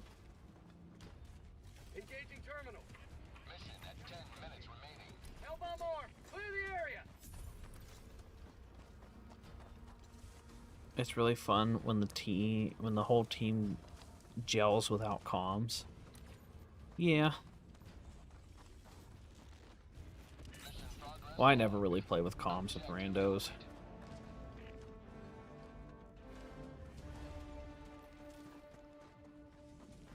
Just kind of personal preference. I don't really use the microphone. I do on occasion, but I don't really do it that much in Arc Raiders either. Because I like to multitask when I play games.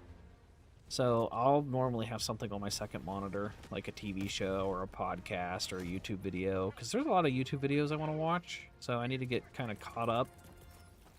So I just don't really go into voice chat all that often.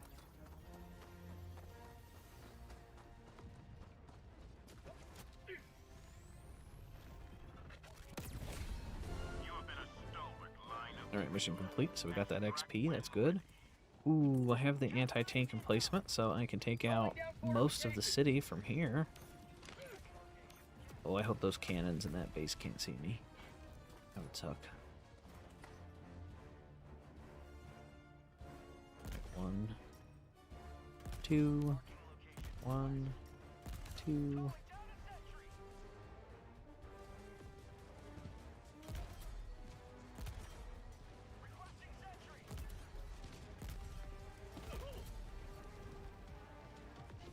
Gotta hurry up before they kill me.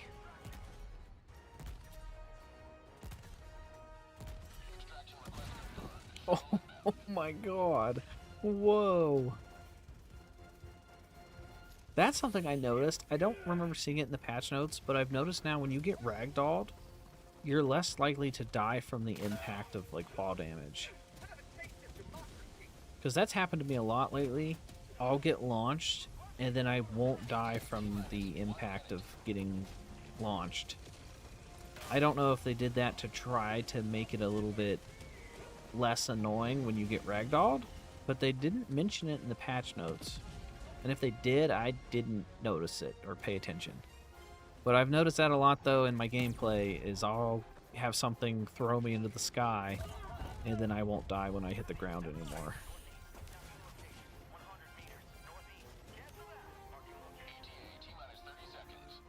What Warbond stratagems do I think should have been free?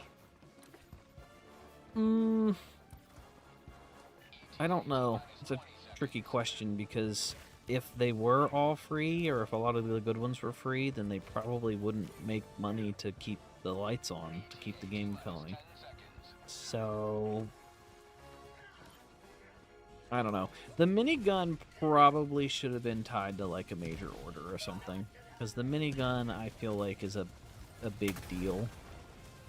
That's something people have been asking for forever. That would have created some hype in the community. Hey, we gotta go complete this major order and we'll get the minigun.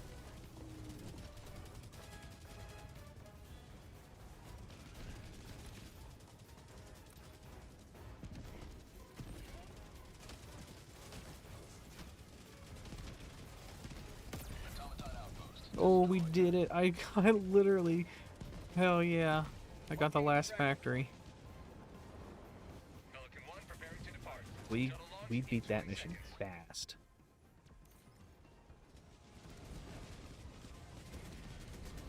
We beat it in 6 minutes. With a squad of randos. That doesn't happen very often.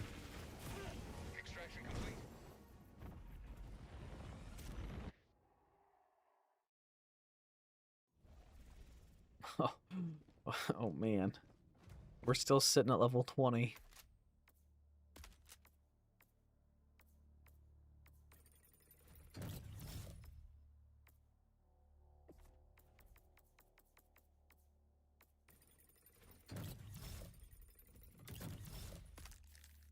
I'll equip the urban. Why not? Alright, 5 more levels to go. You're at level 23. Let's switch it up and play an Illuminate match, just because those are also quick. And... well, let's go to a populated planet. That way we're more likely to get into a lobby. There we go.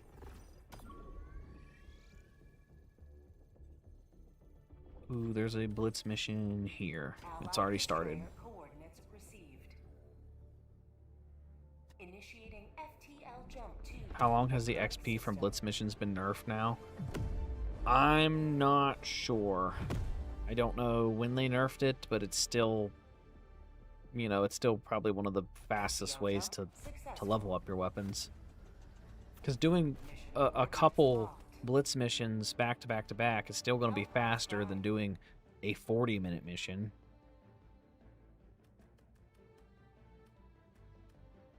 There's also less risk with the 12-minute missions, the blitz missions, because I was playing with my friend the other day. We did a 40-minute mission. We did it basically the entire time, but then at the very end, because it was on the new lava maps, and the lava maps have a lot of lava, so it's hard to get from point A to point B.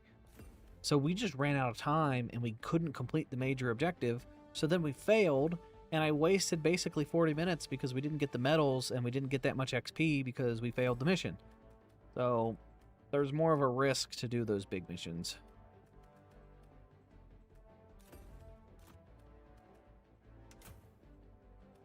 Oh, I want the laser. I don't want the precision strike.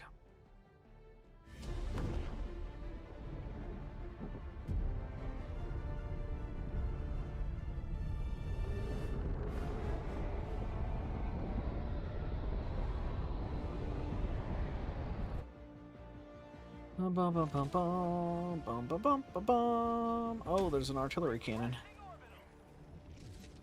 All the galaxy looks to you for salvation. Let nothing stand in the way of liberty. Didn't want to stim myself. Another step towards galactic Okay. liberation. You may extract when Wow, this was a great lobby to join. Northeast, 300 meters. I showed up. 2 times mini nuke, explosive, 2 times napalm. Yeah, I basically showed up and got a participation award. They did all the work. I get the XP. I call in a silo. I'll call in a hover pack. Tech pack inbound.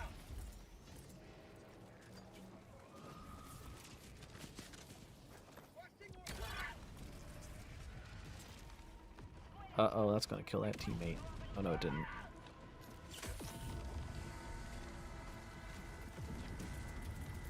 Oh, I don't know why I brought a quasar cannon. Why are they napalm barraging us? I think maybe he got knocked over. Activating jump pack.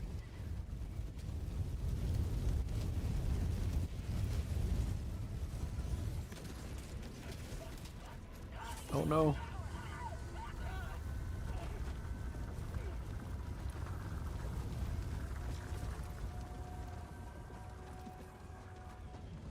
What are my bets on a new update this Game Awards? Oh, I didn't even think of that. I don't know. That's another good question. You're full of great questions today. Because they did do that last year at the Game Awards. They had a big update and they announced it at the Game Awards, and you could literally play it as soon as they announced it. It was nuts. That's when they did the Illuminate, I'm pretty sure.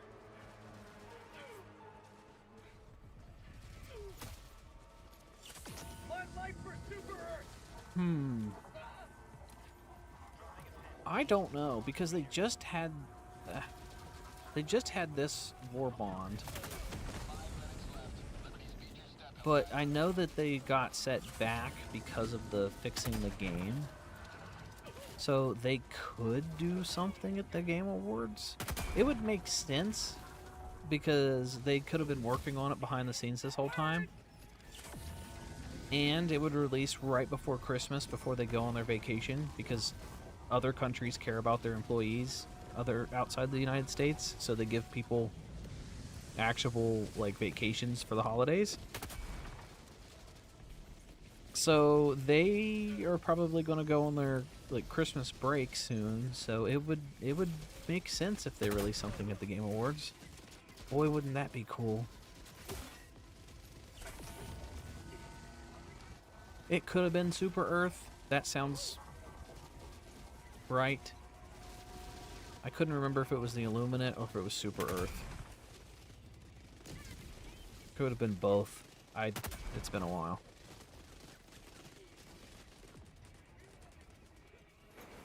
Major orders do end on Thursdays. They could be 8, 9, 10. Oh, ooh, that's a good point. Are the Game Awards on Thursday? What, I think the Game Awards are on the 11th? Oh, that is on a Thursday. Now that would be interesting. They have the update go out during the Game Awards. I could see that. They could also just announce something at the Game Awards for a different date. Because sometimes they'll give trailers saying, oh, next week we'll have a new Warbond. They could do that too. T-minus 1 minute, 30 seconds.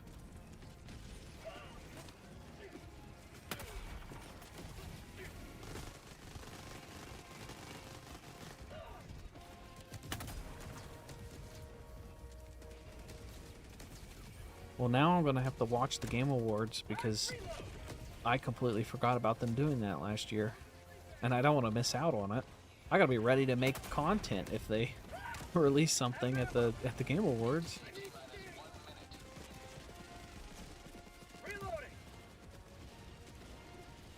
An Illuminate update? Yeah, I would be okay with an Illuminate update, but the automatons also haven't had anything for a while. I think we'll get I think they'll probably do automatons first, because we just got the big Terminid update with the caves and the Hive Lord, and that was after Illuminate. So, I feel like the automatons will get some love. But I'd be okay if they did it to the Illuminate, because the Illuminate still feel like they need something. And they had all those enemies that were in the files like a year ago, and nothing ever came of those. There's like a couple different Illuminate stuff, but they could have scrapped those. They always could have like had a plan for an enemy type and then just decided not to use it.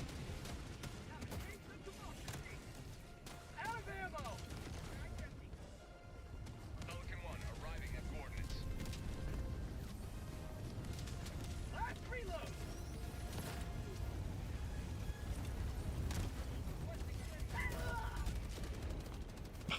Did the ship kill me? I think it did. I think the thrusters landed on my back. What is the ship doing? What the hell? What? It's... How did that even happen? I have never seen that happen before. Okay. I got on the ship.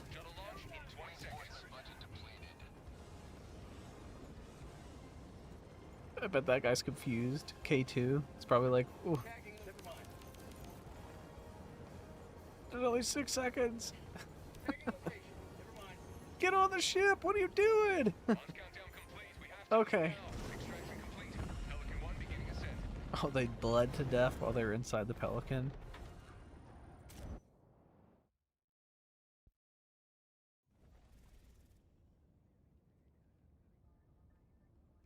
Oh, yeah, I'm gonna have to make plans around that now. Let me Google real quick. What time is the Game Awards? So 7:30 Eastern Time, 4:30 Pacific Time. So 7:30. Yeah, that aligns up perfectly with last year where they did that. So I guess I will prepare for something to drop that night. Maybe I'll do a live stream of it. Stream the new content when it comes out. That could be a good idea.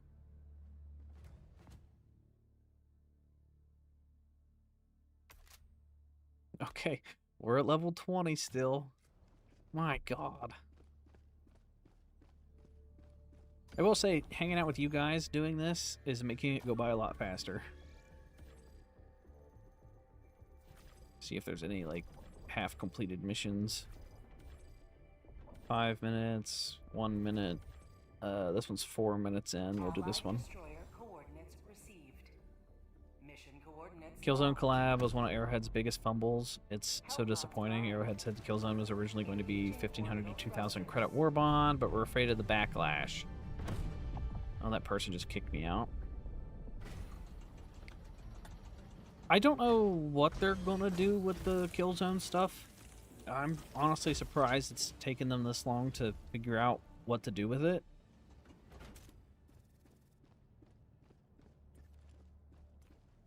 It definitely needs to come back because there's a lot of people that missed out on it. But the Killzone stuff isn't very good. Are you ready, Helldiver? That's the thing, is you're not really missing out on much. The Killzone armor's neat and it looks cool, allied destroyer but the coordinates Killzone received. guns aren't all that great.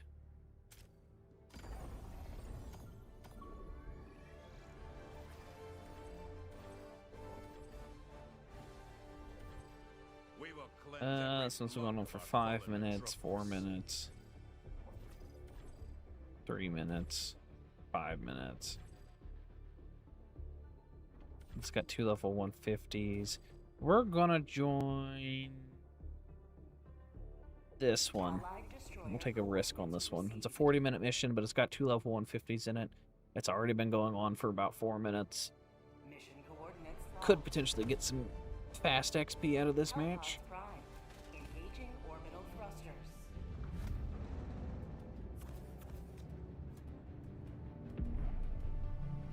I'm gonna bring the portable hell bomb, Synchronized. and let's bring. I guess the. No. I'll bring the jump pack. It's faster.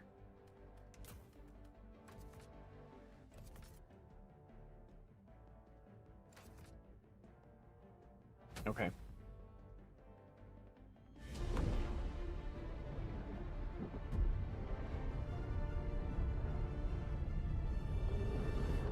I don't know if it's a Sony thing or what.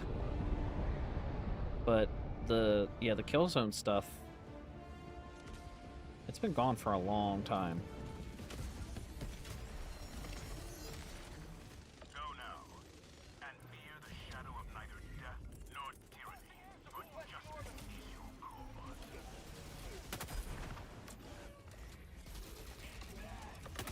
But like with the way they have things now, though, with the war bonds and even the special super war bonds or whatever they're called, the collab ones that cost more, you can still technically earn all of them for free if you grinded enough, if you wanted to. That's what my friends did for most of the war bonds, is they just got most of them by playing the game so much. We would just go through and all try to collect as many super samples as we could. Because even if you can't earn enough super credits to get a whole Warbond for free, you could at least earn enough super credits by playing to get a discounted superstore, like Warbond. Like, you might have $5 worth of super credits saved up, and then you could just spend $5 instead of $10. Critical stratagem no longer available.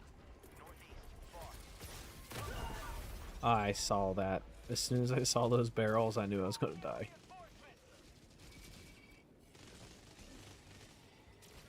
Sample to super credit exchange rate. I think it's... Isn't it 100 super credits is $1? That's what I thought it was. I could be wrong.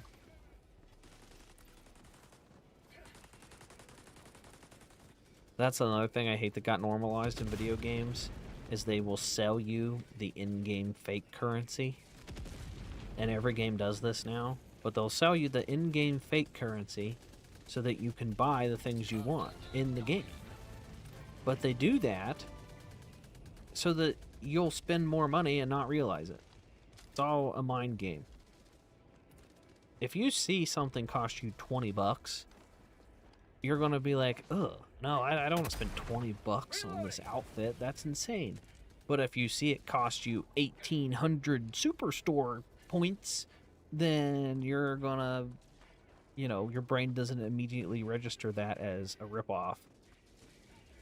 And then you go to the store of whatever game it is, Apex Legends or Call of Duty or Fortnite.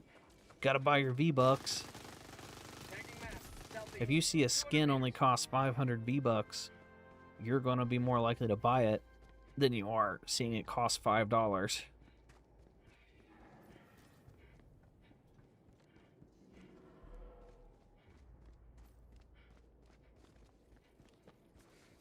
I'm sure there's legal loopholes with that too. You avoid getting sued.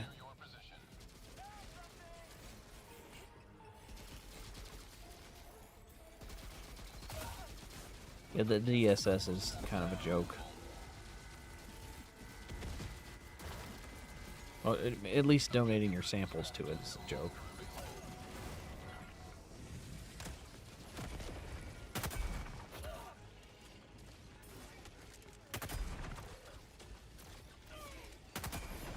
I still think it would be a home run if they tied donating samples to rewards. If you donate X amount of samples to the Democracy Space Station, you get a cool outfit that you only get for donating samples. That would be pretty sick, and people would be more likely to donate samples. I'm stuck. God dang it.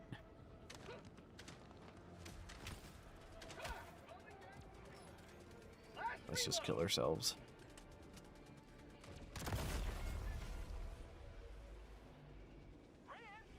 Yeah, it's not too hard to get super credits in this game.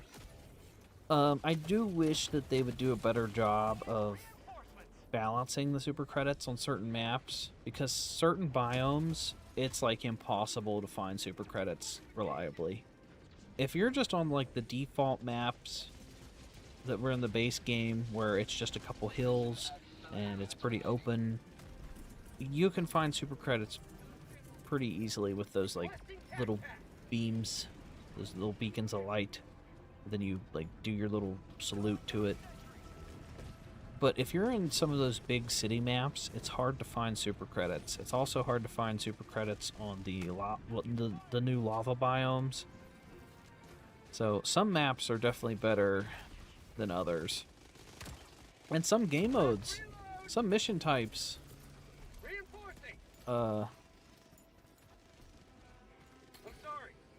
some mission types don't have any super credits at all. So if you do a defense mission or an eradicate mission, you're not going to get any super credits.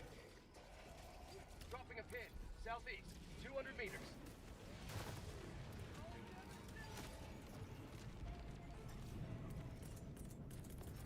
Calling in reinforcements! Squid! Request approved. Reinforcements on the way. Low difficulty maps are better for super credits.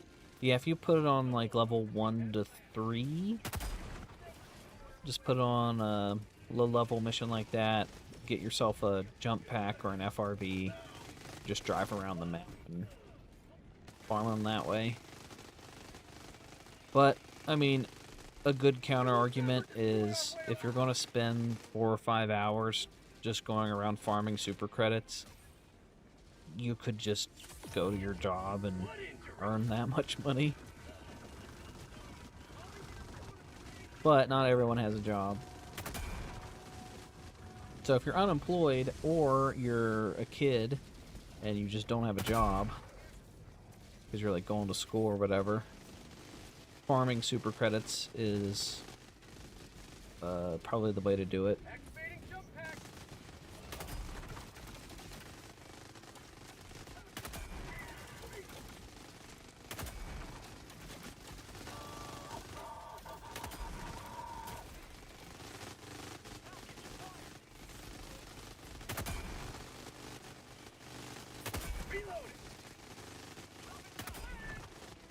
I think they should have like a 1 million kill outfit. You get 1 million total kills, then you can get a special outfit. That'd be neat. Layer extraction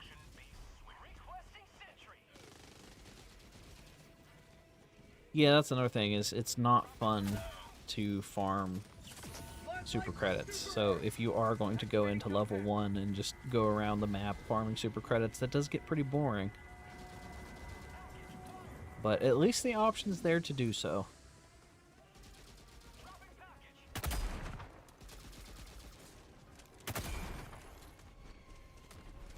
There are some people that will just do it to literally just save money. They don't care how much money they save, but if they can do it in-game, they would rather spend 8 hours farming in-game than working 1 hour at a real job to just spend $10. There's people like that. So I don't even know how many super credits I have. I have 4,955 super credits. But I don't really need super credits. I also, yeah, that's another thing. I don't mind spending money on games when the game's good. But I don't really spend money on battle passes or anything like that anymore. Because after so many battle passes where I'm like, I don't even use these things anymore. Like looking back at Fortnite or Apex Legends, I bought a few battle passes. And whenever you get tired of the outfit or the weapon skin that you got from that battle pass, you just kind of want to get the newest thing that looks cool. They always want you to chase after that carrot. It doesn't matter how many battle passes you buy, you will never be satisfied with the outfits that you get, because even if you earn that level 100 final epic skin at the end of the battle pass, you're going to get bored of playing with it after X amount of matches, and then you're going to want the next battle pass. So they just get you hooked in this endless loop of buying battle passes. And after a certain amount of battle passes that I bought, and then I was like, okay, I don't even use the items in these battle passes, it just clicked in my brain, and I decided I don't want to buy battle passes anymore.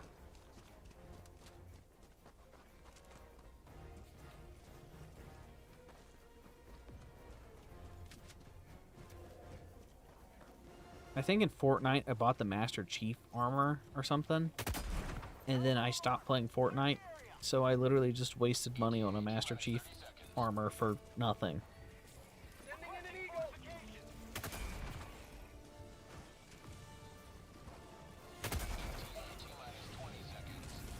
I know there was the Battle Pass in Battlefield 6 too, and I didn't care to get it. I'm pretty sure I got the Battle Pass for free in Battlefield 6, and I cared so little that I didn't even do it, even though I got it for free. Just as you get older, you don't really have time to grind out Battle Passes. They want you to play the game every day for you to get your money's worth.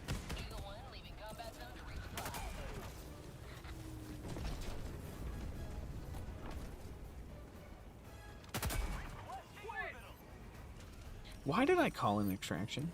I'm kind of on autopilot. We still have like 20 minutes left of this mission. Well, I guess the ship's here and ready to go.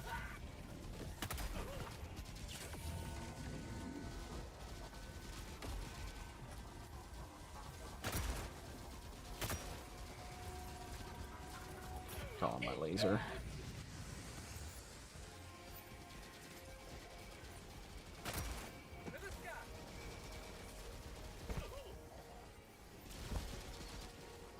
Oh, I want my silo. Oh no, no, no! My laser killed my missile silo.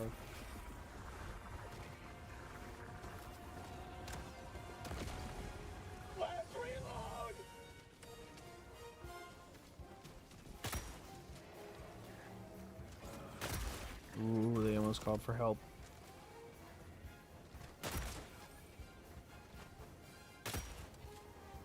That's right, team, you're welcome. I got extraction here, I got it cleared out. We're ready to go, except more backups here.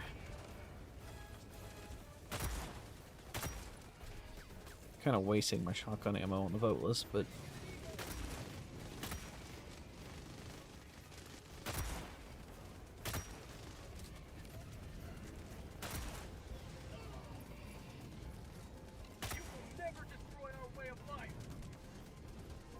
yep, ready to go.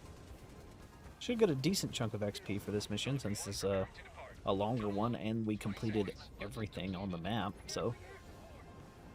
You like Helldivers too, so you don't mind buying the credits to support them since they have to put the option to get it for free in-game. You don't like the super credit farming, it feels like an exploit. It does kind of feel like an exploit.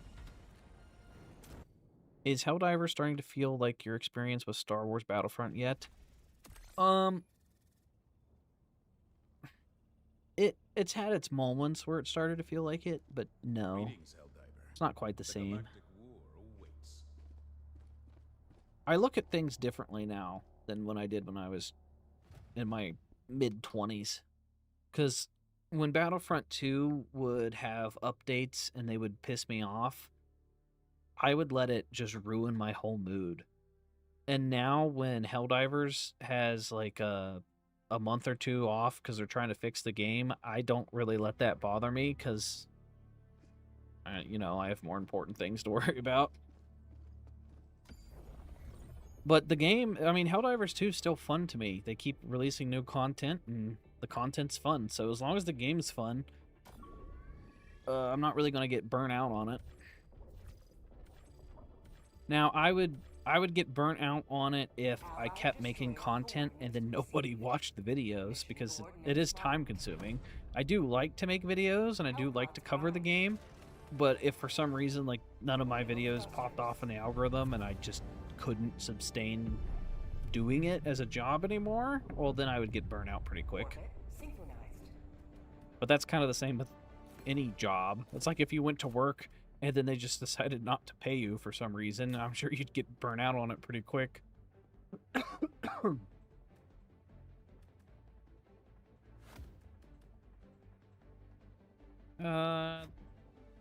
This should be okay.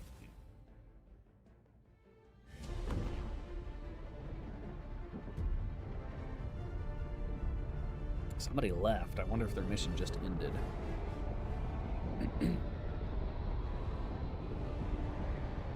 Allied destroyer joining squadron, deploying Helldiver to combat zone.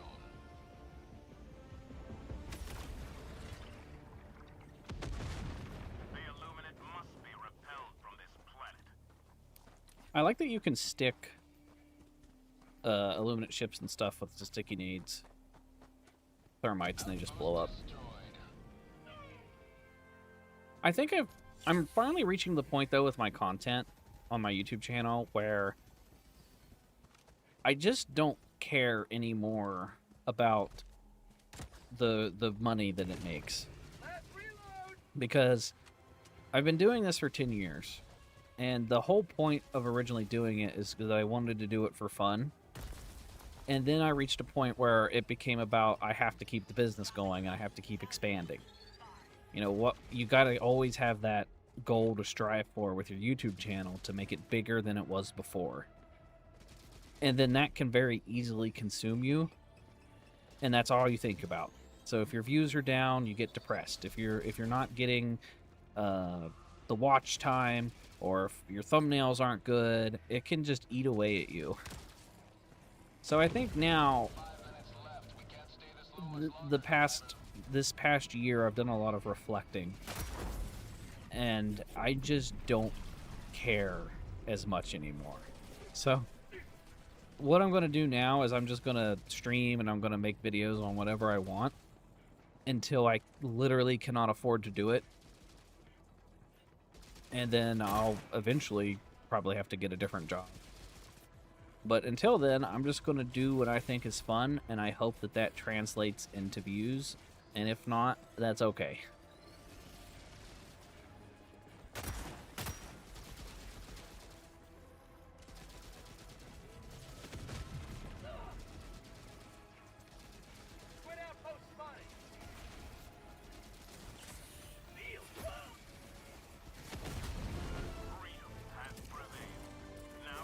Oh, I did not see that stupid Tesla Tower.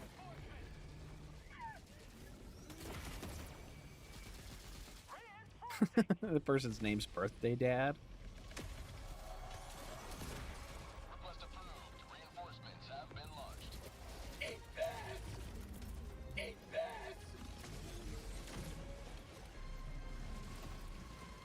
We've also I've not been streaming.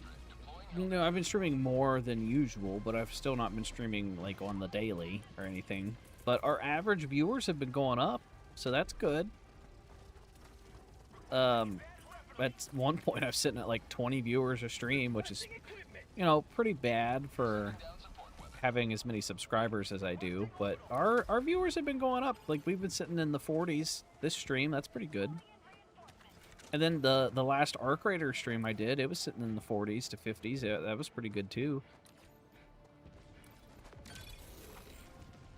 I think what I'm going to do soon is I'm going to just stream. Like, right now I stream Helldivers, I stream Arc Raiders, because, one, they're fun, but two, they're kind of, like, in the algorithm. I'm also going to just stream some games for funsies, so I might do the Halo campaigns. Maybe we'll do, like, a Skyrim playthrough, because I want to go through, and I want to play Fallout, I want to play Skyrim, I want to play these games again, but I never have the time. So I might as well just stream them. That way I can hang out with you guys and play these games that I wanted to play again. They're on my to-do list. I want to play Jedi Survivor again. That's going to be a fun one. So Jedi Survivor, the Halo campaigns, Skyrim, Fallout 4...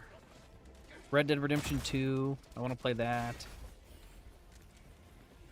Maybe Baldur's Gate 3, because I never beat it. I made it to Act 3 in Baldur's Gate 3, and then I never finished it. Tagging map, west, far.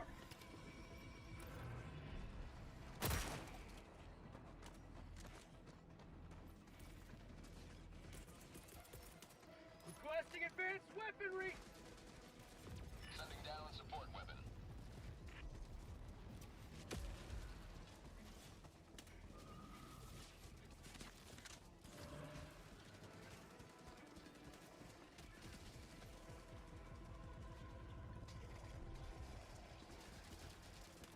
Oh, I see you, Overseers. I don't want to fight.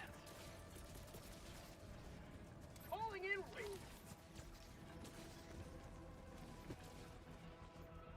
Oh, there's the... Reinforcements have been launched. 1 minute remains. Destroy The SCAF artillery should be somewhere around here.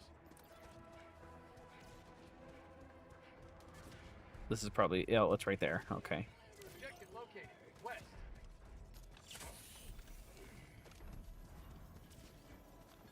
Marking location. On my way. Engaging. Take it. Cancel that. I heard a rumor. I forget where I heard it from. It was either on Reddit or it was on Twitter or something. Somebody leaked something. I don't know.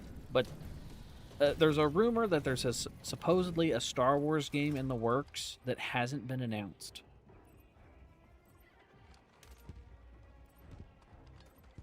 Which could be pretty cool. I love me some Star Wars games. I want a Star Wars game that is just like Helldivers, but it's Republic Commando. I want to spawn in, like you fly in on the LAT gunships or whatever they're called. You fly in on the gunship, you're in a full squad of commandos, and you have to go behind enemy lines and like infiltrate the droids and try to blow up droid factories and try to do like sneaky stealth missions as Republic Commandos. I think that'd be pretty sick.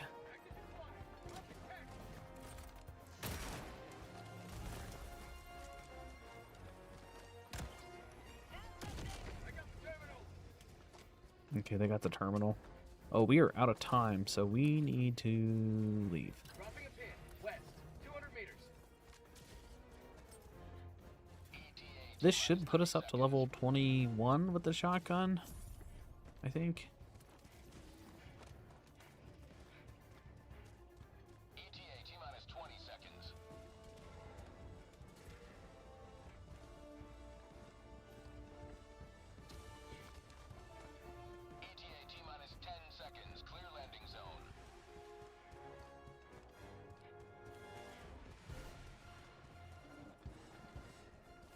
So there's going to be a lot of stuff to cover over the next couple weeks. There's the Game Awards this weekend. There's anything that could get announced at the Game Awards. But then Arc Raiders is doing their big update too. So they're going to have the snow variations and the new expedition. So there's going to be new stuff to play with Arc Raiders. Preparing to depart. Shuttle launch in 20 seconds. Ooh. Oh, that one person is not making it. Yeah, we got 8 seconds, that person. B1.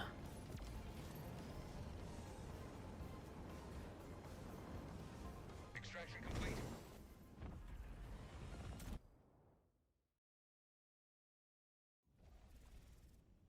Oh, we've already been level 21. Yeah, when you get to the final 4 levels of this grind, it is so bad. It takes forever. I just did that mission. It was a 40-minute mission, and we completed every objective.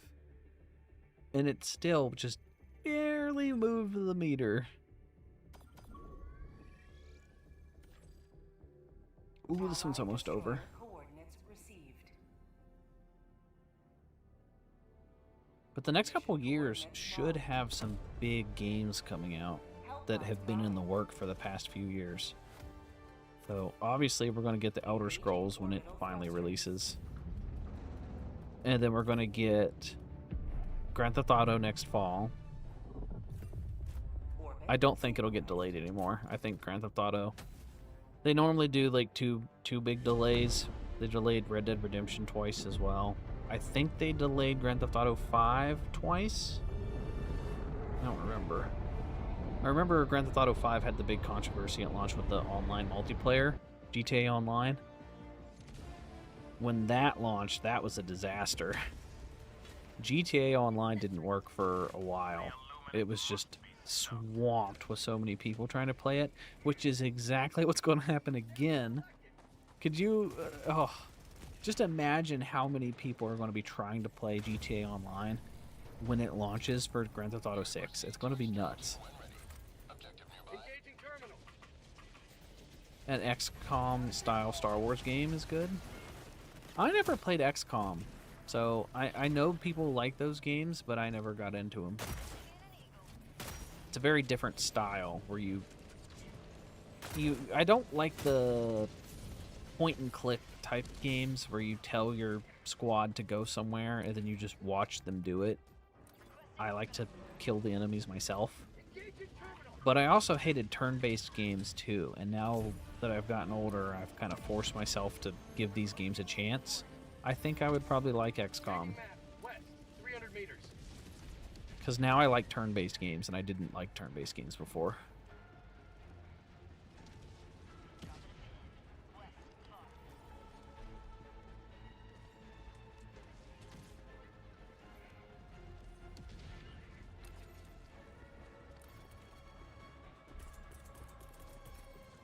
Well, we only have a minute until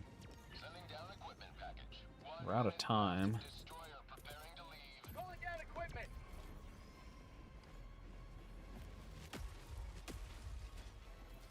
I will take this, and I will take this. Reloading.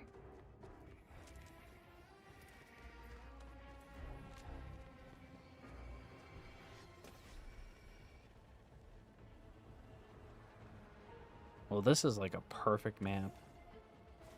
It's got good visibility. It's got some hills. Yeah, if this was a blitz mission, you could probably have cleared it out pretty quickly. This is a blitz mission.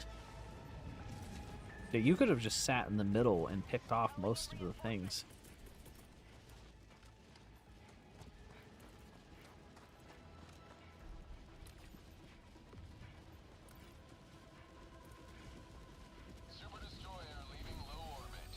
Why would they call the teammate in onto them? That makes no sense. Okay, whatever. I'm at extraction. I could have saved that person some time, but it's fine, I suppose.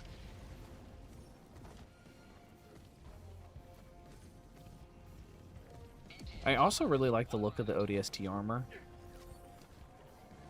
Like, it looks really good in Helldivers.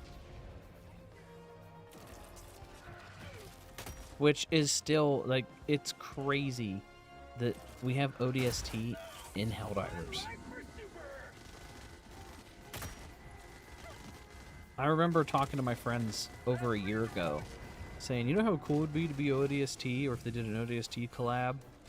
But then we were like, well, you know, this game's not even out on Xbox. It wouldn't make sense for them to have an ODST collab. And then they freaking put it on Xbox and gave us an ODST collab. It was just, it's hard to believe.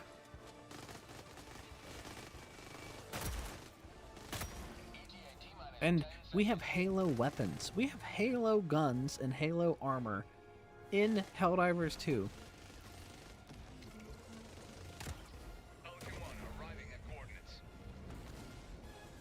Rex Sabers is here. Hello, Rex.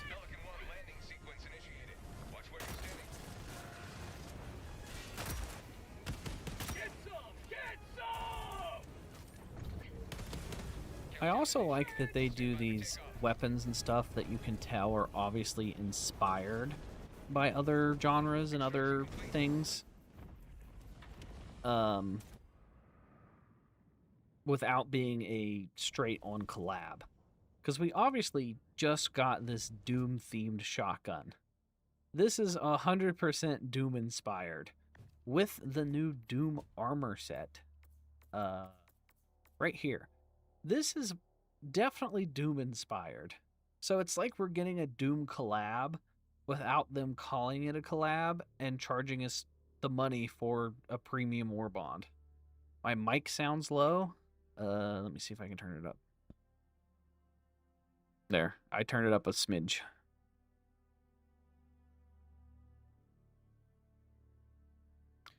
It actually was turned down a little bit, and I don't know why.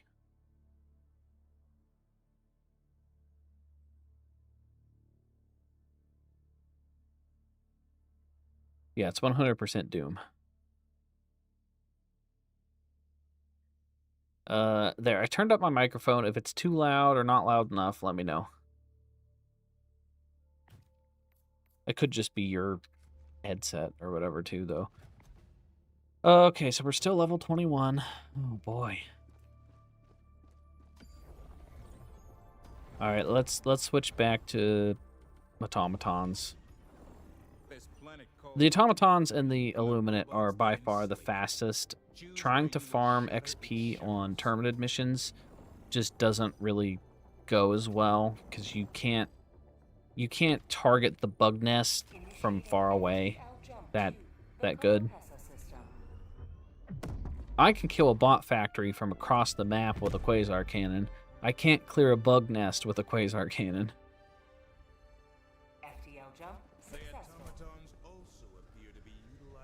Okay, so we're going to host our own match, and then hopefully some people will join. Liquid dense with amino acids, stem cells, and glucose.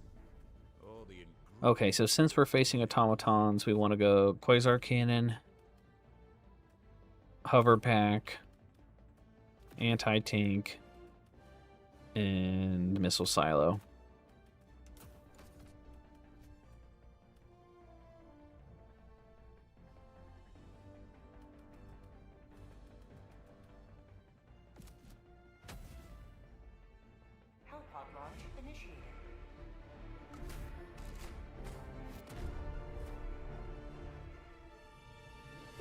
Bum bum bum bum bum bum. How are we doing on Twitch viewers? One viewer. Alright, we got one person watching on Twitch. That's okay. I like to at least have the option of people that want to watch on Twitch. Let them come. Let them brawl. Let them face Of course we're jammed. Where are we jammed from? Let's try to get on this hill over here. Looks like this in the city is being jammed, so I have to go in here and turn off this jammer. I can't take that off from it. Take that on from afar. Enemy tactical asset within range. Now, I've said that the SCAF artillery is my least favorite side objective, but I'm pretty sure it's the stratagem jammers that are my that are my least favorite. The stratagem jammers suck.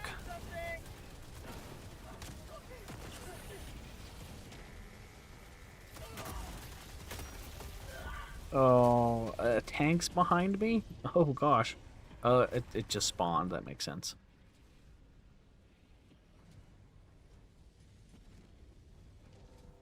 It's just you over there on Twitch, Rex Sabers.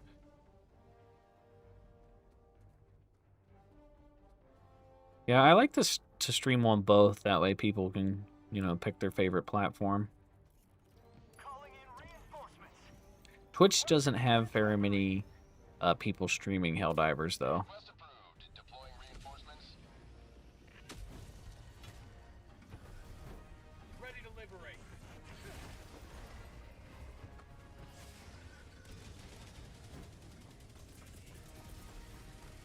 Requesting equipment. The problem with Twitch that I found is it'll have certain categories that get more views, and then if you don't stream in those specific categories, it kind of punishes you, like holds you back. Like, oh, you're not streaming just chatting or whatever the top thing is, well then we're not going to show your channel to anybody. Request approved. Deploying reinforcements. Calling down a sentry. Reporting to the front. You can't watch Twitch at work, so YouTube it is. Yeah, I know some places will block Twitch, Calling which down is a weird. support weapon. I tried to watch a little bit of Twitch earlier when I was setting up my stream to, you know, my title and changing all that stuff to get ready to stream. I tried to watch a stream just off in the background as I was getting ready. And I gave up because before I could even click on the stream, well, like when I did click on it, I couldn't watch any of it because I had to sit through like 4 minutes of ads. And I'm not going to sit through 4 minutes of ads to watch somebody that I don't even know if I'm going to be interested in them or not.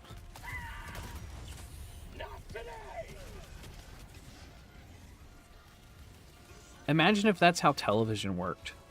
You're scrolling through cable or your satellite, you have DirecTV or whatever, and you see a TV show you like. You click on the TV show, and before you can watch the show, you have to watch 2 minutes of ads. Imagine how stupid that would be. And that's how Twitch is. That's Twitch. Before you can even get invested in the show that you're about to watch, they make you watch an ad. Or multiple ads.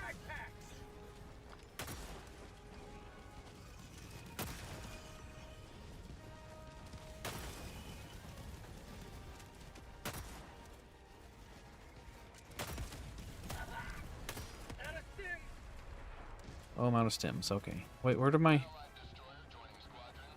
pack go? Oh, it's on the ground, and then I died. Ugh.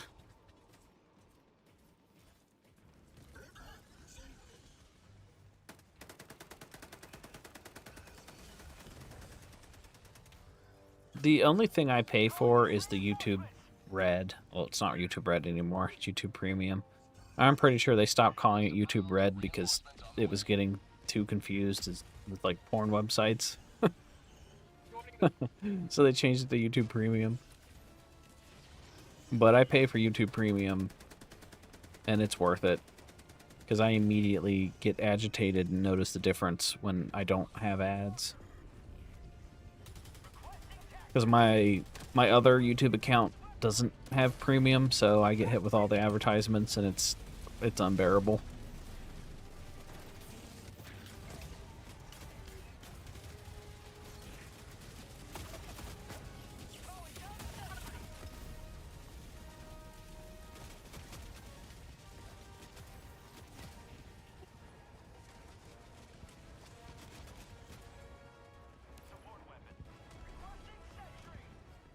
You have YouTube Premium too? if you're an avid YouTube watcher, which I feel like a lot of people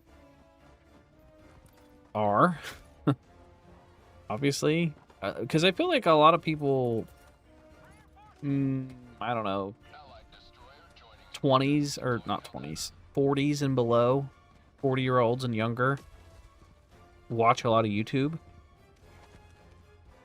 Older generations don't watch as much YouTube, but a lot of people that grew up on YouTube watch YouTube like it just replaced television for them. And for those people, it is definitely worth paying for YouTube Premium.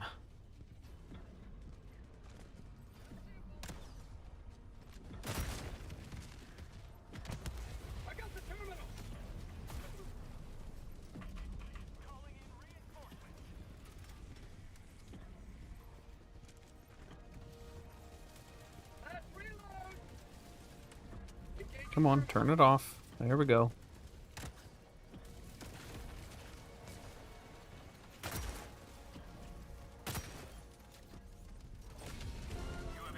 Hell yeah, we did it. On the hell bomb, and then I'm going to go that way. Take care of that final base. There's only 4 minutes left, though.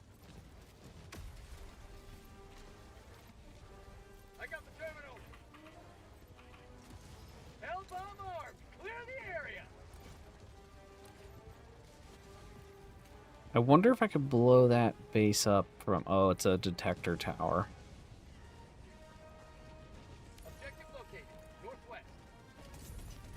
I wish the solo silo could blow it up. I could just hit it from here.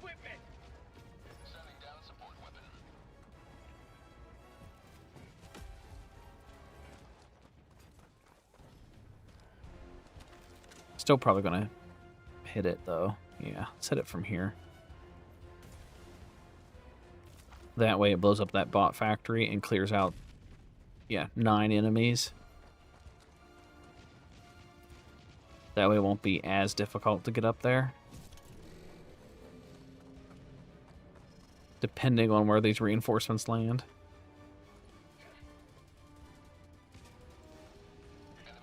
Ooh, that was a good toss. You're 43, you don't watch TV anymore. It's either YouTube or your chosen streaming service. Yeah. I feel like the gap in the technology starts to happen in the 50s. I've noticed not only like in my personal life with family members and stuff, but just looking at my YouTube analytics over the past 10 years, people over the age of 50 and stuff, it starts to drop off with like YouTube usage.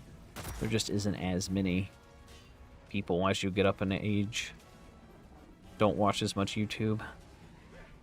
Starting to change over time, though, just as it becomes more and more just relevant in everyone's lives.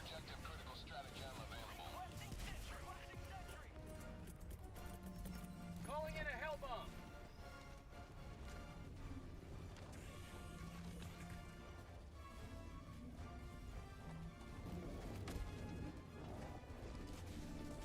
Engaging terminal.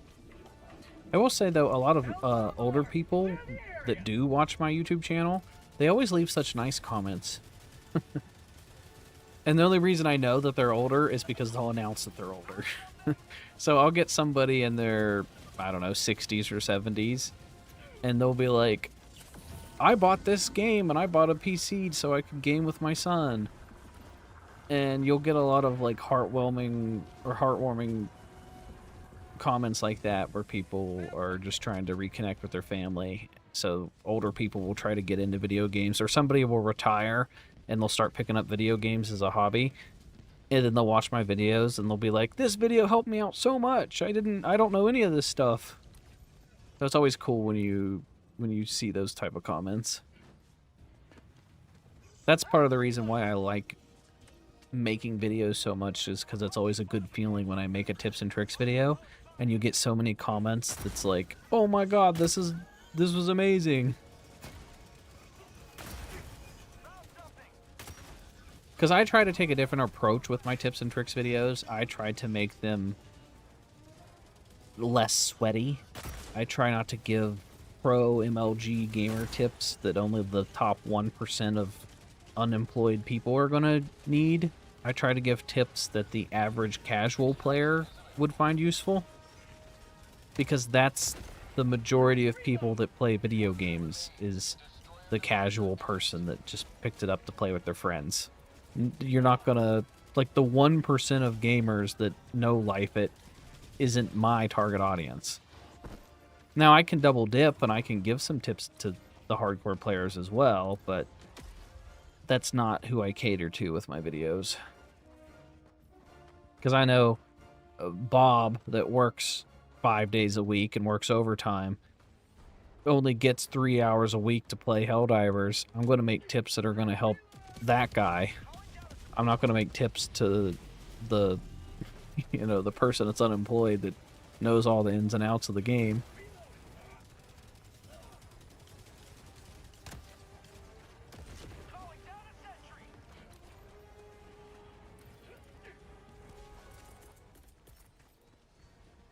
Requesting equipment. Reloading. Super destroyer leaving low orbit. Emergency extraction shuttle deployed. No, stupid plant slowed me.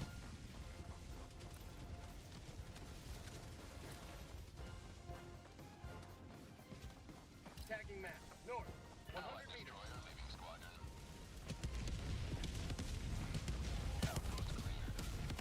Oh boy, yeah, nice, we did it.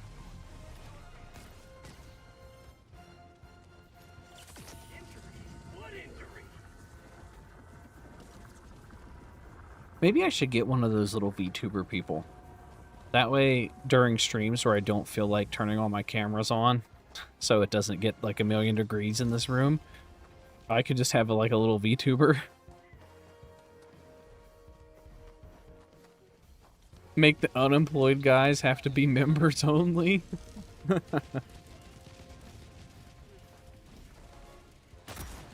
I should make members only content. It's hard to come up with ideas for members only content. I've tried to do it a couple times now, but the, like, I don't know.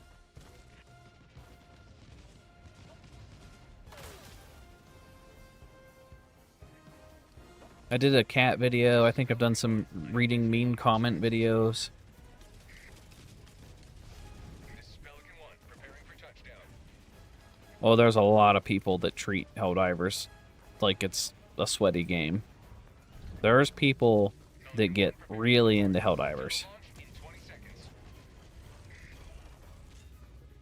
There are people out there that have Extraction complete. like double to triple the amount of time invested into Helldivers than I do, and this has been my job for 2 years. There are, like, I'm not kidding. There are people that have put in 4,000 to 5,000 to 6,000 hours into Helldivers. I'm not exaggerating. And I've realized this happens with every video game. Cuz you got to think, every video game has millions of players. Every video game, well, not every video game. That's not true at all. Most of these popular video games have millions of players. And out of those millions of players, there's always going to be some people where that is the only video game that they own, and that's the only video game that they plan on buying for whatever reason. So maybe it's an unemployed person, or it's a kid, and that's their go-to game after school. But literally, that's like their only game, and they will invest everything into that game forever. So I learned that in Star Wars Battlefront 2. I thought I played a lot of Star Wars Battlefront 2, because I did. I put in thousands of hours. There were people, there are still people today that have been playing Star Wars Battlefront 2 every day since it released in 2017. Those people exist. They are real people. So, yes, there are people that play Helldivers too, and they are very sweaty. and they get upset. Those are the type of people that get upset if something gets slightly tweaked or slightly nerfed and it's not a big deal. They will act like it's a big deal, and they will act like it's the end of the world.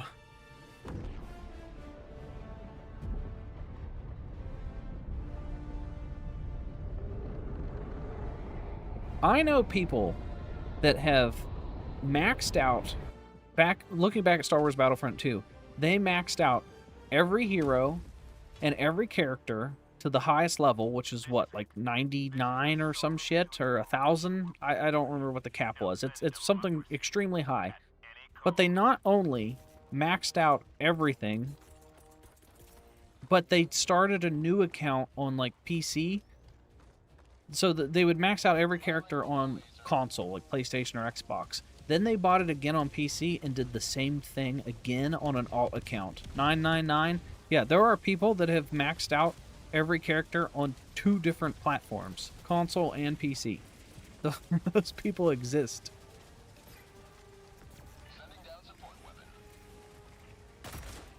And if it brings them joy, like, you know, I'm not shitting on them for doing something that makes them happy. I'm just saying, like, those people are out there. And those people will look at the game differently than, like, the masses.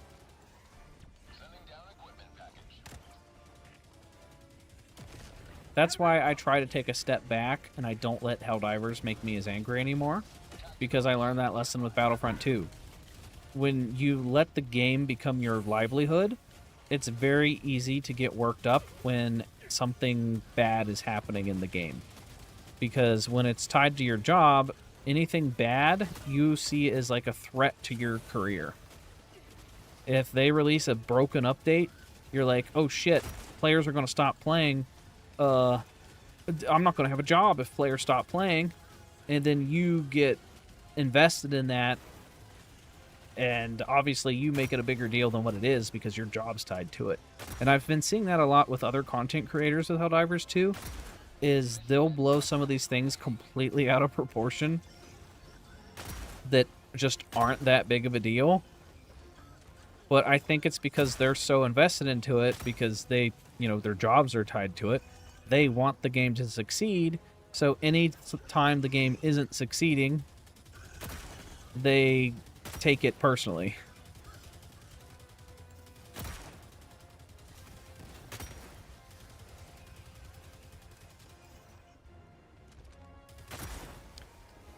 Hey, so I want to keep up the hard work and the great content. Appreciate all the time testing multiple games, editing, uploading these videos. Thanks. Well, thanks for hanging out.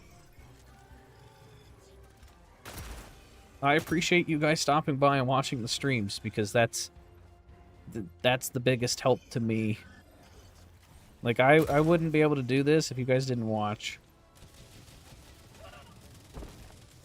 So hopefully, as I stream more people will kind of hang out, because I want to do more streaming. The issue is that I've never went all in on streaming because it doesn't make nearly enough money to do it full time. Holy shit, somebody just donated. Merry Christmas, bud. All the best to you and your family. Thank you so much. I don't know how much that is, but that's a lot more than I had before. Holy crap. $200 and something. Wow. That's amazing. Thank you. Holy crap. Holy shit. I appreciate that so much. I was literally just saying I don't stream as much because it doesn't make nearly enough money to do it full time. But, you know, if I keep at it and people donate every so often, then I could do it full time. Holy crap. I've not gotten a donation that big in a long time. That just made my day. See, that kind of thing is like what gives you motivation to keep going as a streamer. is if somebody likes you enough to throw money your way to give you a tip, then that tells you you're doing something right. Reinforcements have been launched. Oh, I almost killed that person. Because that's honestly the hardest part about streaming, is that it's very easy to get disappointed in yourself or disappointed in your numbers. Because if you stream and you see that your viewers aren't going up or no one's interacting in the chat, then it's very easy to be like, oh, well, I don't want to stream again next time because, you know, chat was dead or there was nobody to talk to. So streaming is a whole different game compared to YouTube videos.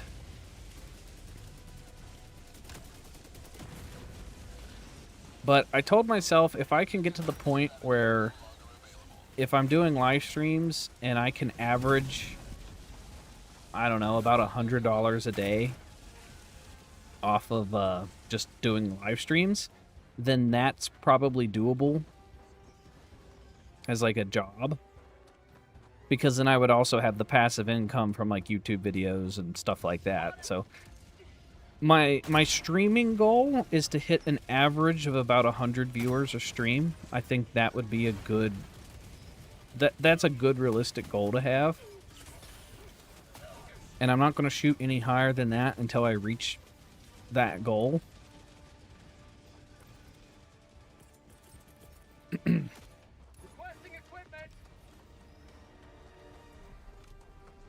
You've been starting a second character on PC for Helldivers 2 because PC seemed way more fun than console.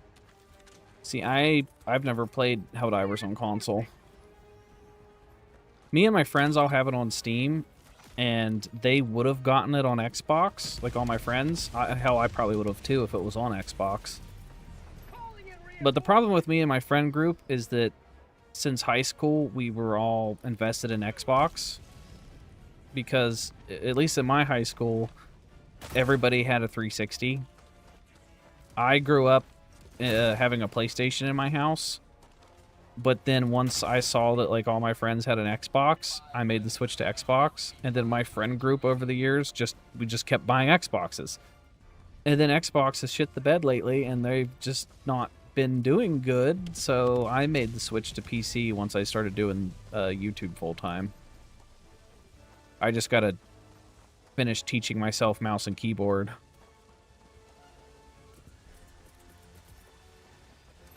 I do like PC gaming way better than console gaming because there's just so much freedom and variety, and if I want to mod a game, I can. And there's just, I don't know, Steam is just way better to work with than like the Xbox dashboard or PlayStation.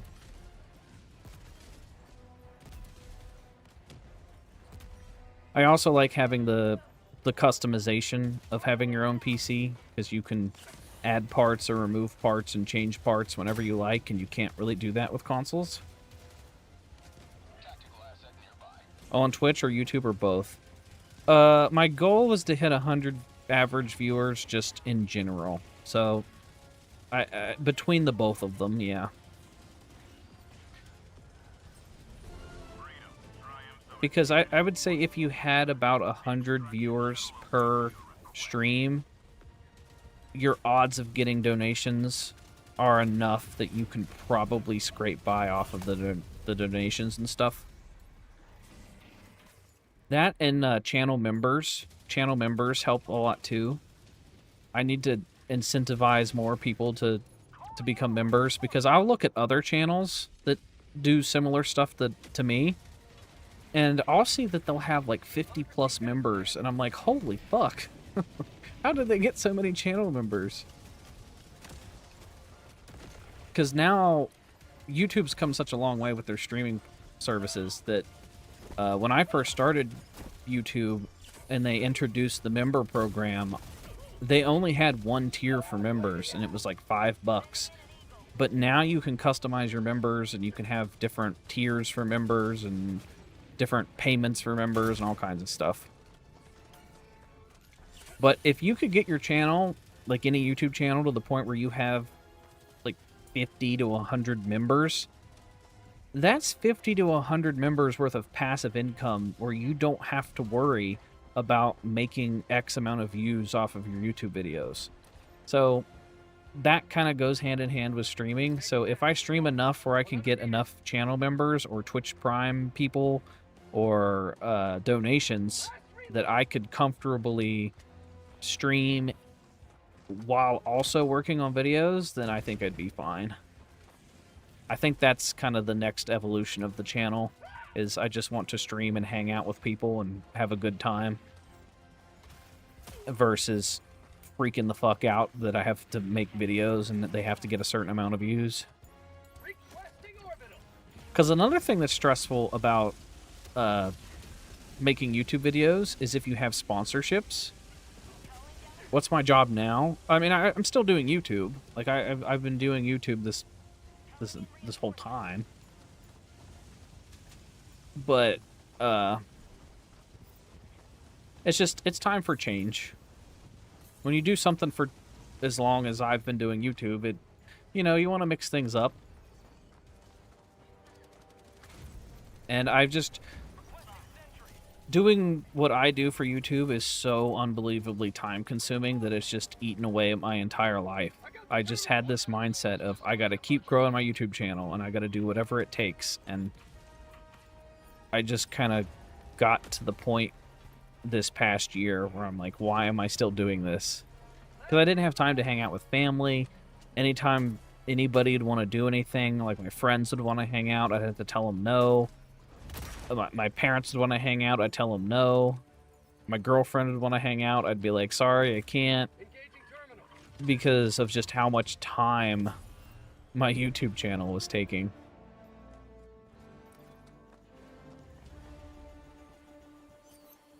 YouTube's still my full-time job.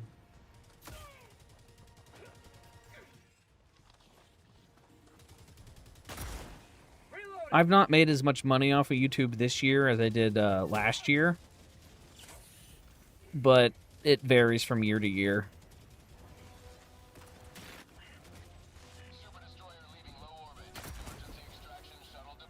Oh, I can't turn that on unless somebody comes with me. Oh, we did not complete everything. I could probably blow up this base real quick.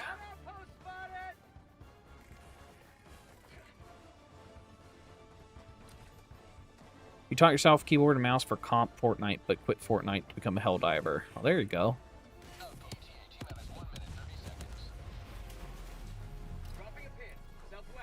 I never got into Fortnite because of how crazy over the top the builders were.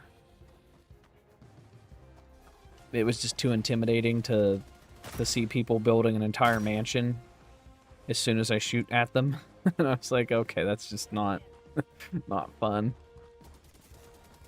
There is a huge learning curve with Fortnite that I just didn't feel like investing the time into to learn.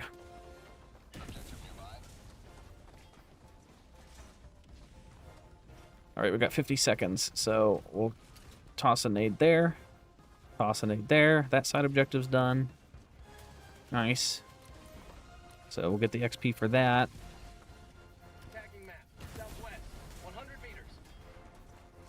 Trying to get as much XP as I can before the extraction leaves.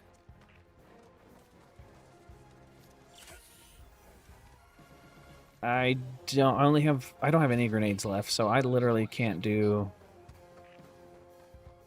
There's one factory over here. I might be able to bait them into blowing up the factory for me. Let's see if I can. I only have like 8 seconds. Shoot me. Blow up the factory. It's okay. Come on.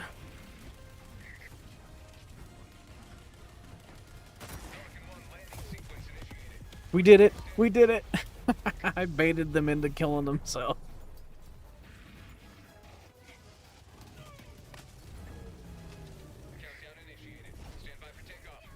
Another thing about not just my channel, but how I've changed as a gamer over the past 10 years, is I used to wanted to put everything on the hardest difficulty because I didn't see me as beating the game or getting to experience the entire game in its full unless I had it on the hardest mode.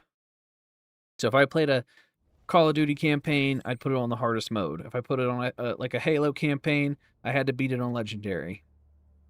But now that I've gotten older and I don't have as much time, if a boss will kill me like 5 times in a row, I'm like, I could either spend 2 hours grinding to make it, like, level myself up to try to beat this boss, or I could bump it down to normal mode and kill him and then move on to the next area.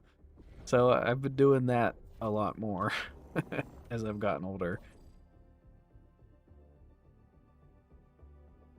Because I used to be really competitive with online gaming. I used to want to be, like, the best. When Titanfall 1 came out, I know for a fact I was one of the best Titanfall 1 players. Guaranteed. I had like a 13 kill-death ratio. A 13. Hellpods Prime. I think it eventually went down to about a 7 or an 8. But at one point, I had a 13 kill-death ratio in Titanfall. Because I would go like 7 or 8 matches, and I would never die. And then, I know in Apex Legends, I wanted to become... I grinded enough to become Diamond as a solo player. Just with randos. And then after I hit Diamond, I was like, this is too much. I just don't have the patience anymore. I feel like I could have kept going out of Diamond in Apex, and I could have been what was ever higher than Diamond. I know there was like Diamond something and then Apex Predator. So the people that stream that and they do it solo and they're able to do that, they have way more patience than me, because I just get too frustrated when I have to rely on other people.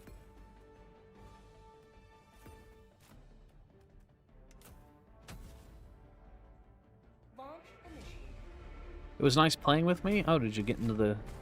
We were in the same game together? It was nice playing with you, too. That's another fun thing about covering Helldivers on my channel, is that when I do join random lobbies, sometimes people will freak the fuck out. And they'll be like, oh my god, it's 20! It feels like I'm a little mini celebrity. People always freak out.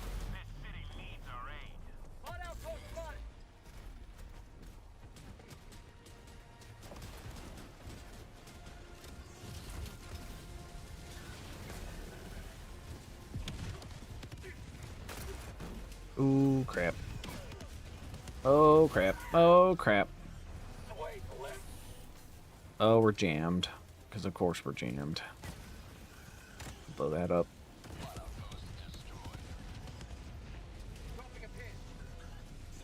You is that terrible level 20.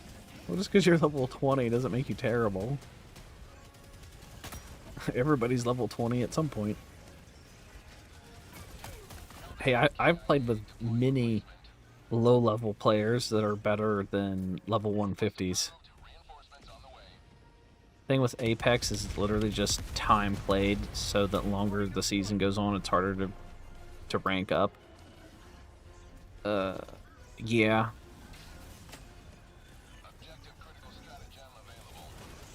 I mean, I hit diamond rank, so I was content with that. I mean, I hit diamond rank just matchmaking with random people, which is very hard to do when everybody sucks. So you basically have to carry, otherwise you're not going to go up in ranked. But then I hit that point where I was like, okay, why am I even doing this? Other than doing it for myself because I wanted to see if I could do it, I'm like, this is just too time consuming.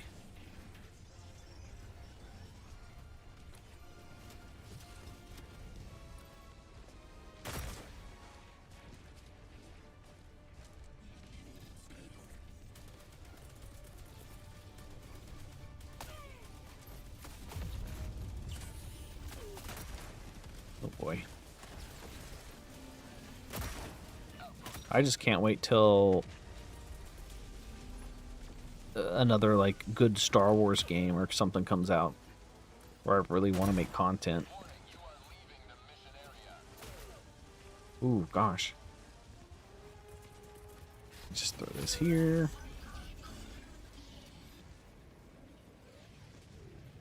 Request approved. Deploying reinforcements.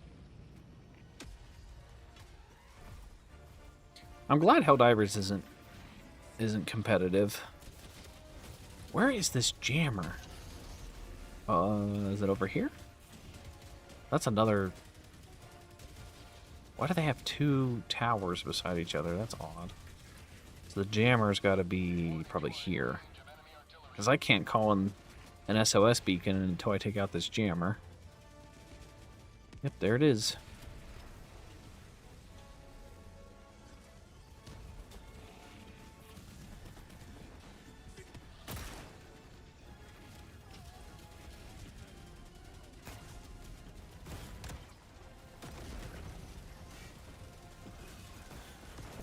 Oh gosh. I miss when you could blow up the stratagem jammers by just killing the factory that was attached to it. They got rid of that. So now you have to go in and manually turn off the computers and do all that. Of course, the terminal's on the other side. Don't mind me, just gonna squeeze on by here, yeah. And shoot him. Oh, he lived.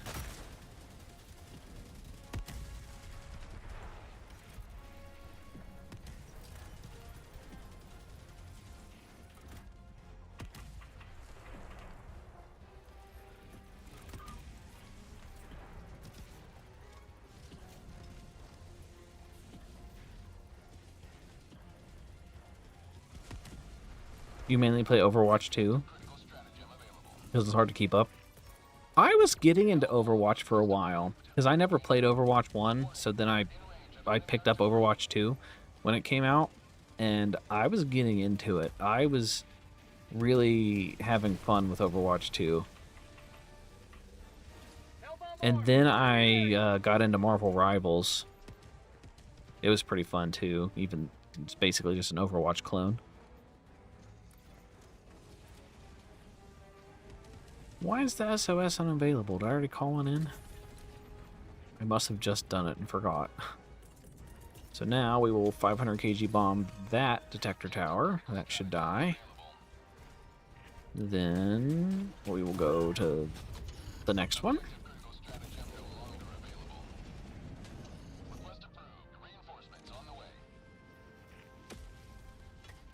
Yeah, everything just wants to be a live service game now.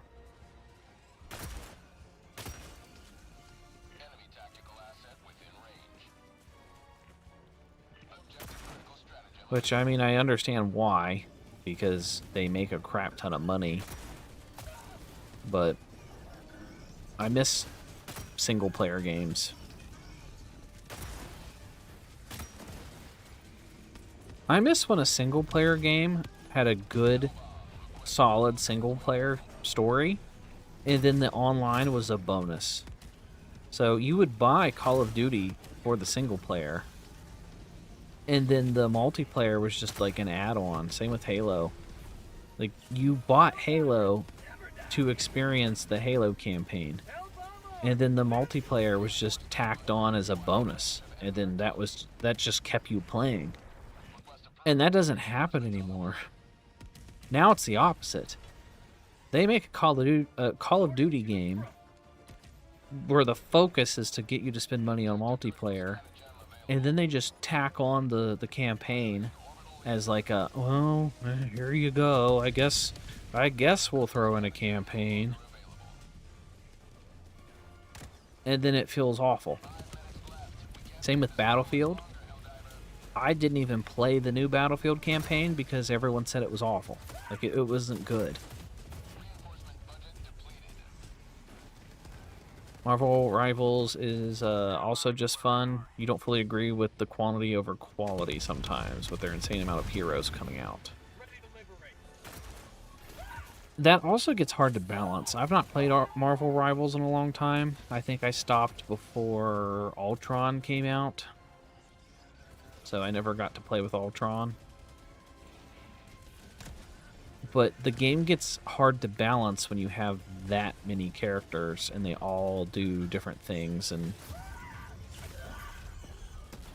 did we just lose the match? Yeah, we did. I mean, I still got the XP for beating the mission, but Titanfall 2 had the nice story campaign. Yeah, I like Titanfall 2's story. I didn't like Titanfall 2's multiplayer as much as I did the first game's multiplayer.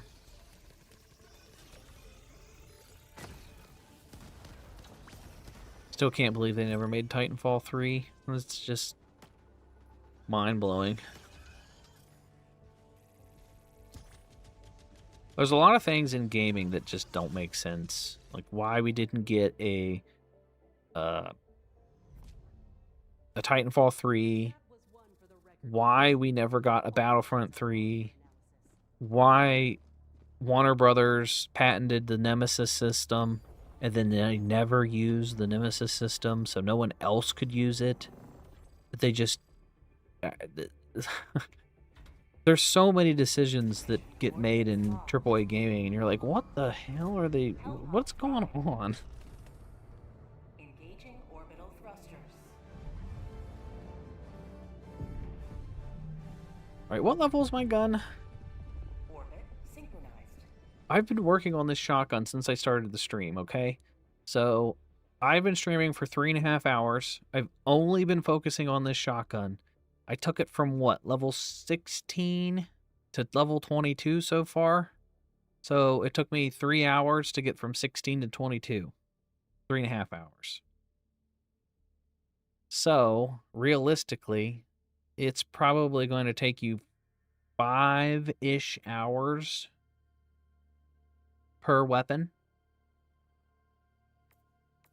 Because I'm taking into consideration that, like, you know, things are going to pop up. You're going to have something interrupt you from playing. And some missions go slower than others. So, realistically, on average, 5+ hours per gun. If you're only trying to farm XP. If you're just taking your time and you're playing to have fun and you don't care about weapon level ups, it's going to take you way, way longer to level up your weapon to level 25. And honestly, I wanted to have these 2 guns leveled up a few days ago, just because it would have been time sensitive. Like when I make my weapon video, it's probably not going to do well on views because it's a week late. But it was one of those things where I decided, I don't want to sacrifice my mental health. I'm not going to just sit here for 12 hours straight and grind out 2 weapons. So, here we are. But I'm only just level 22. Ugh. All right, we got some more missions to go. Mission preparation aborted. I might just do a few more and then call it quits because it's already 9 o'clock. So I might go get myself something to eat and then I'll grind the rest of the way, probably off stream, and then I'll get started on my video.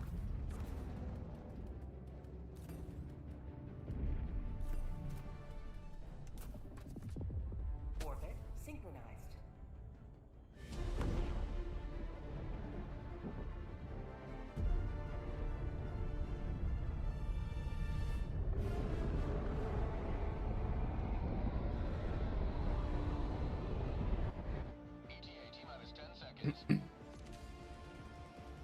Yeah, I like hanging out with you guys. It's nice to see some fresh I can't talk. Fresh faces in the chat. It's nice to talk to new people. Because then we have some conversations that, you know, aren't the same conversation that we've had a million times. Oh, I joined this match right at the end, baby. Hell yeah. Get some free XP. Let's get on this ship and get out of here. Those are the best matches. Alright. Let's return to the ship.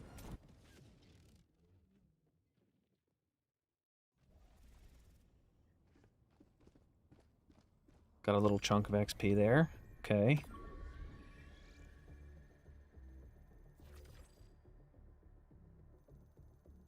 Yeah, the key is to try to find a match that's already been started, and then you can just show up at extraction and leave and call it a day. Let us dispense with the lingering vestiges of the automaton. Free XP's the best. Stolen valor. Kinda. I show up and get a participation trophy.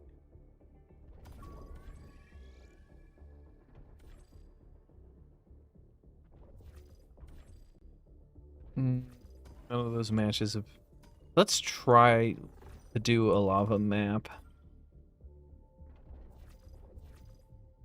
I know it's technically not as fast, but just to switch it up so I don't go insane. These ones, these blitz missions. Ooh, this one's already been going on for 11 minutes. We might get some free XP. Initiating FTL jump to the K system. Biggest dickest. Biggest dickest. Medicare for all. That's the person's name. Jump complete. So stupid. Mission coordinates locked. Hellpods prime. Oh god.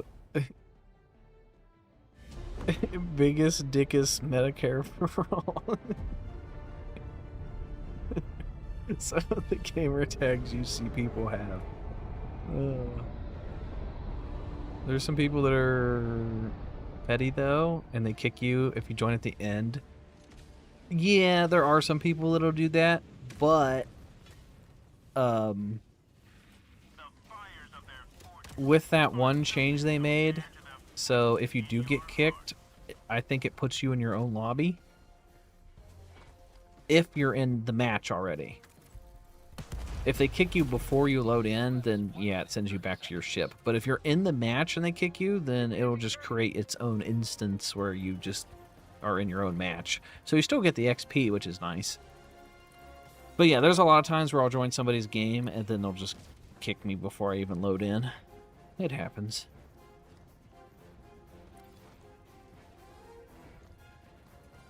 That name is actually from a fan-made movie. Is it? That name is from a fan-made movie, Biggest Dickest Medicare for All. It's a made-up fan-made name from a movie. It's very specific. Boy, this lobby sucked. They already ran out of time, and it's time to leave, and they didn't complete any of the side bases or side objectives. Boy, so... Can't really complain all that much. It is free XP that I'm trying to mooch off of. but they didn't do a good job.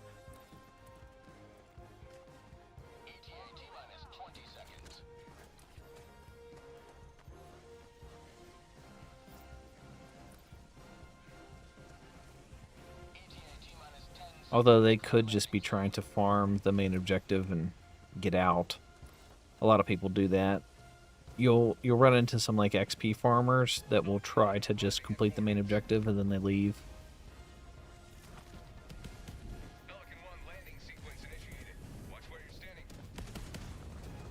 But I'm an XP farmer that likes to do everything. That's a factory strider. Alright, well, we only have 15 seconds, so... Oh my... Oh, okay. They're dropping tanks on the ship. It'd be hilarious if it shot a missile straight into the back of the ship and killed me.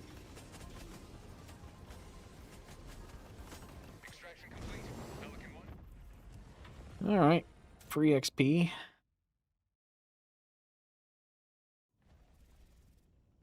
Biggest Dickus is from Monty Python History of the World Part 2. Okay.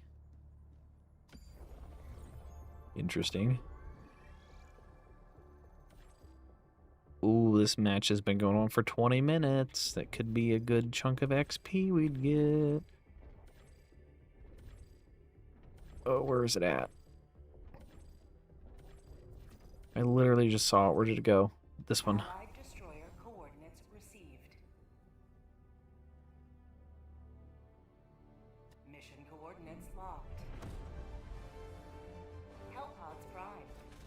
Engaging orbital thrusters.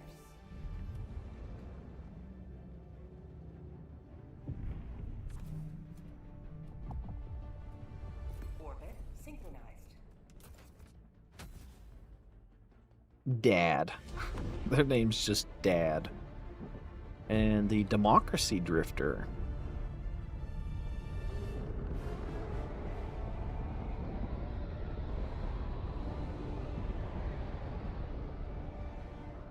Bum bum bum bum bum bum bum bum bum. Of course, that didn't kill that. Oh, the Inferno douchebags are here. That sucks. I hate the fire squads. Okay, let's leave this area. The Incineration Core, they suck. Because the Devastators will one-shot kill you. And for some reason, they've never fixed that or nerfed them. The Devastators should not be able to one-shot kill you. I avoid the Incineration Core mainly because of those Devastators. It's like, if I see that they're a faction, I will just... Like, okay, let's not face them.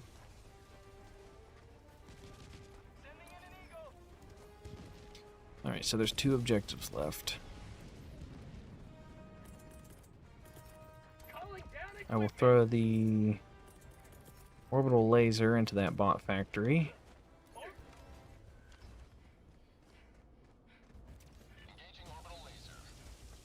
And that was kind of a waste of some of that laser.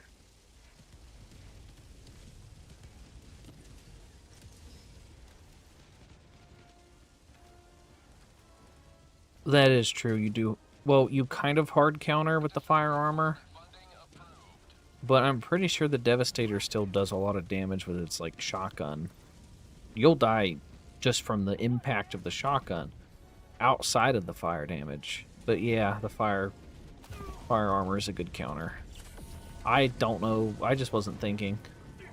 I went onto this map that's full of lava, and I'm also facing the Incineration Core and didn't bring fire armor.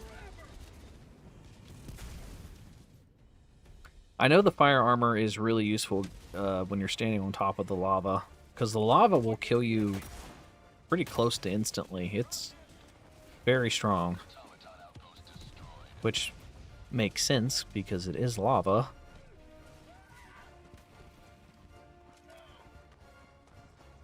I'll blow this up with the 500 kg bomb.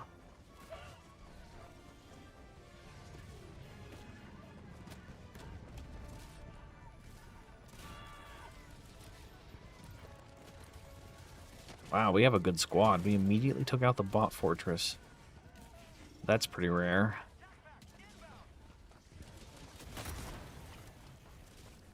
Oh, there's the skull. Skull doesn't really matter, though.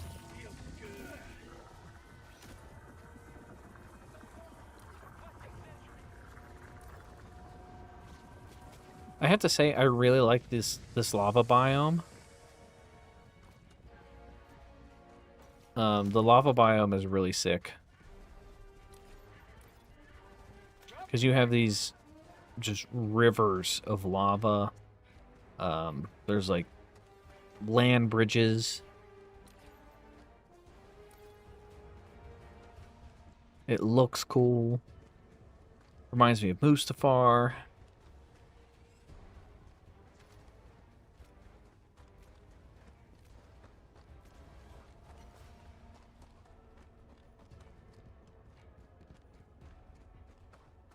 I think I might need to bump the graphics back down.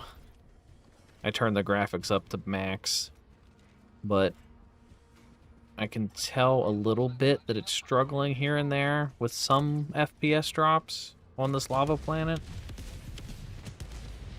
I don't know how I'm going to do this part.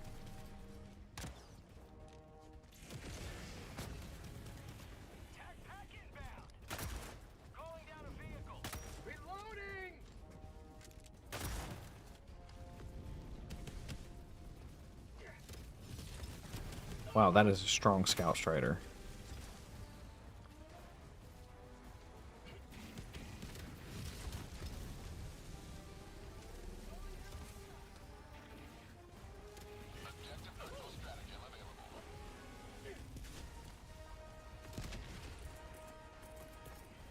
And we'll call this in.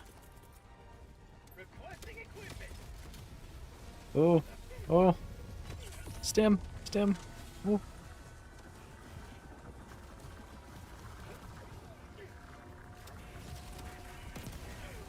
You know what's funny? I've noticed this like 4 or 5 different times now. But on this type of planet, in this exact spot where you have to capture this flag, there's this Hulk texture that's just stuck here. And that's definitely a glitch because I've noticed it every single time so far. Why is there a factory strider on top of me? Where did that come from? Okay, you guys are cheating. Okay, automatons, you can't just call in backup on top of the objective like that. That's a little unfair. I haven't even called in the flag yet. Oh, I bled out. I have seen the Anakin Obi-Wan Helldivers video. It was pretty good. I like the memes people come up with. I like checking out the subreddit. That's one of the reasons I like Reddit, is because if you're following a video game, Reddit is a good way to experience a part of the game that you don't get to experience from just playing it. So when you go to Reddit and you check out Helldivers, you see all these funny memes and you see other people that share similar opinions. I like Reddit better than Discord. You're a huge Star Wars fan? Me too.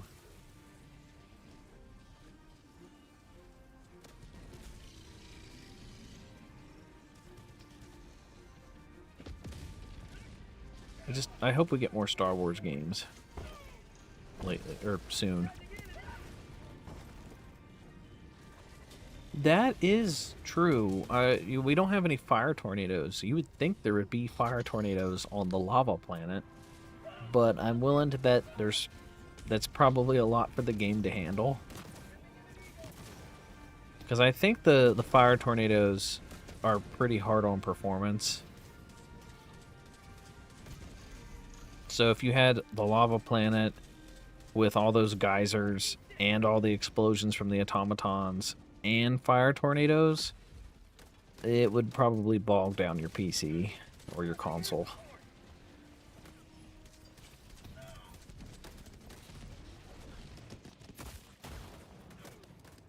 There's only 6 enemies left. Come on, guys. Kill those 6 enemies and then we can complete the whole mission. Like, we'll get credit for beating the mission.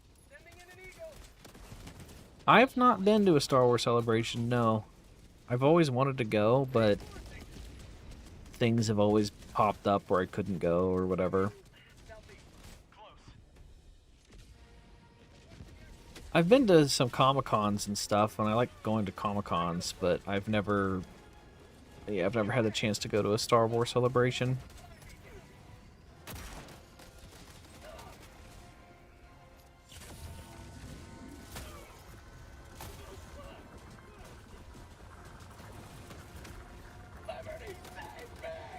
I think it's that stuff up on the hill.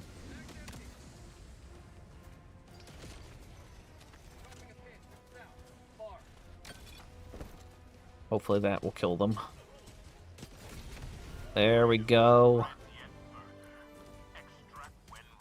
Time to leave.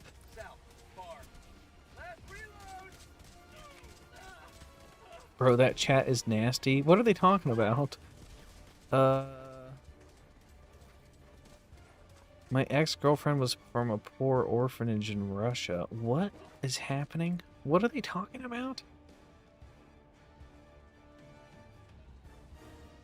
I dated her for a more hypersexual cousin. Then I dated a girl who was adopted Russian and found out she was a lesbian. What is going on? I miss her parents more than her. I've not been reading this chat. Seem kind of messed up. Boy, they're like spilling their hearts out. What is going on?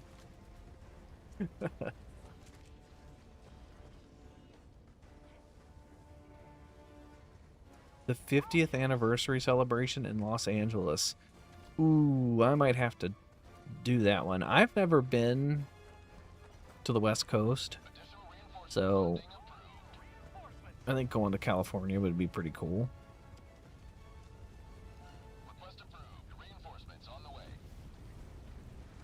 Usually kids from Russia were like super poor orphanages. She basically ate tomato soup 24/7.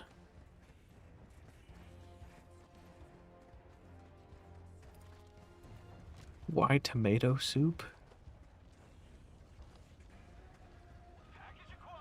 Oh, this is a first for me. Out of all the times I've played in random matches, I've never seen this kind of conversation. That's all right. Your sister is fine. Her bro is like a huge, like, sad person.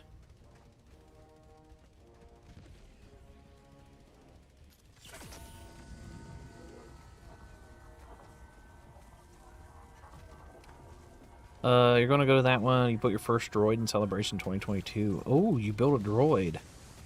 That's sick. I always wanted to build one of those R2 units, but I'm sure it's expensive and time consuming.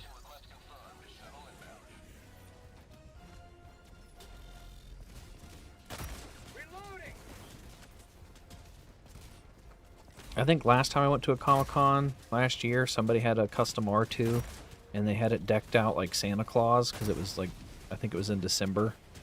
So they had Christmas lights tied around it, and they had a Santa Claus hat on it. It was pretty neat.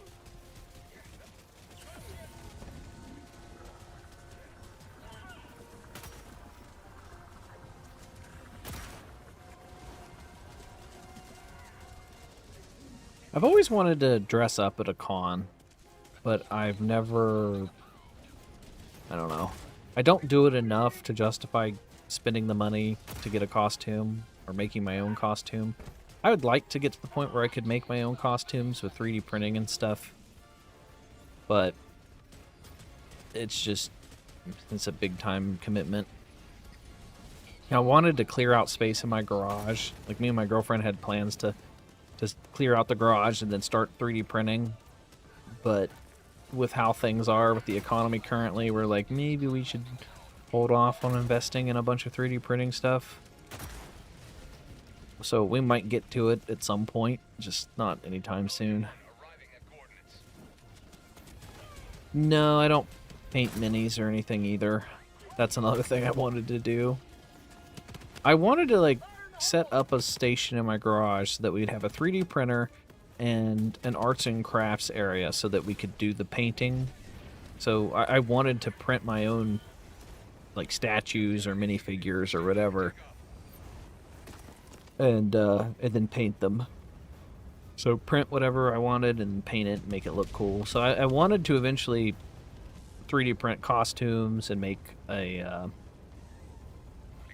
like our own costumes for Comic-Cons. Print little knickknacks for different video games. Guy needs a therapist, not Helldivers 2 chat. Oh man, we're level 23. So I went from level 16 to 23 in 4 hours. 4 hours to go from 16 to 23. And all I've been doing has been farming farming missions. Oh gosh.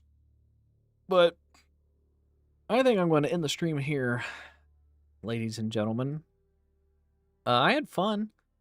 It was a nice little 4-hour stream. I appreciate the donation from Dutchie's Donuts. That was pretty freaking crazy. So thank you again if you're still here. I appreciate that. But I've been having fun. I'm going to try to stream more often. I might do another, like I said, I might do another Arc Raider stream soon because I need to farm 5 million credits before next week. So we got to do a lot of farming in Arc Raider. So I plan on making a weapon video for Helldivers and then probably playing Arc Raiders, and then who knows if they're going to announce anything at the Game Awards or not. So we might stream the Game Awards. I don't know what I'm going to do, but I'm going to expect that something's going to get announced at the Game Awards.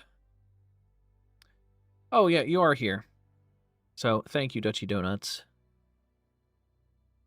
But yeah, I will talk to you guys next time, so goodbye.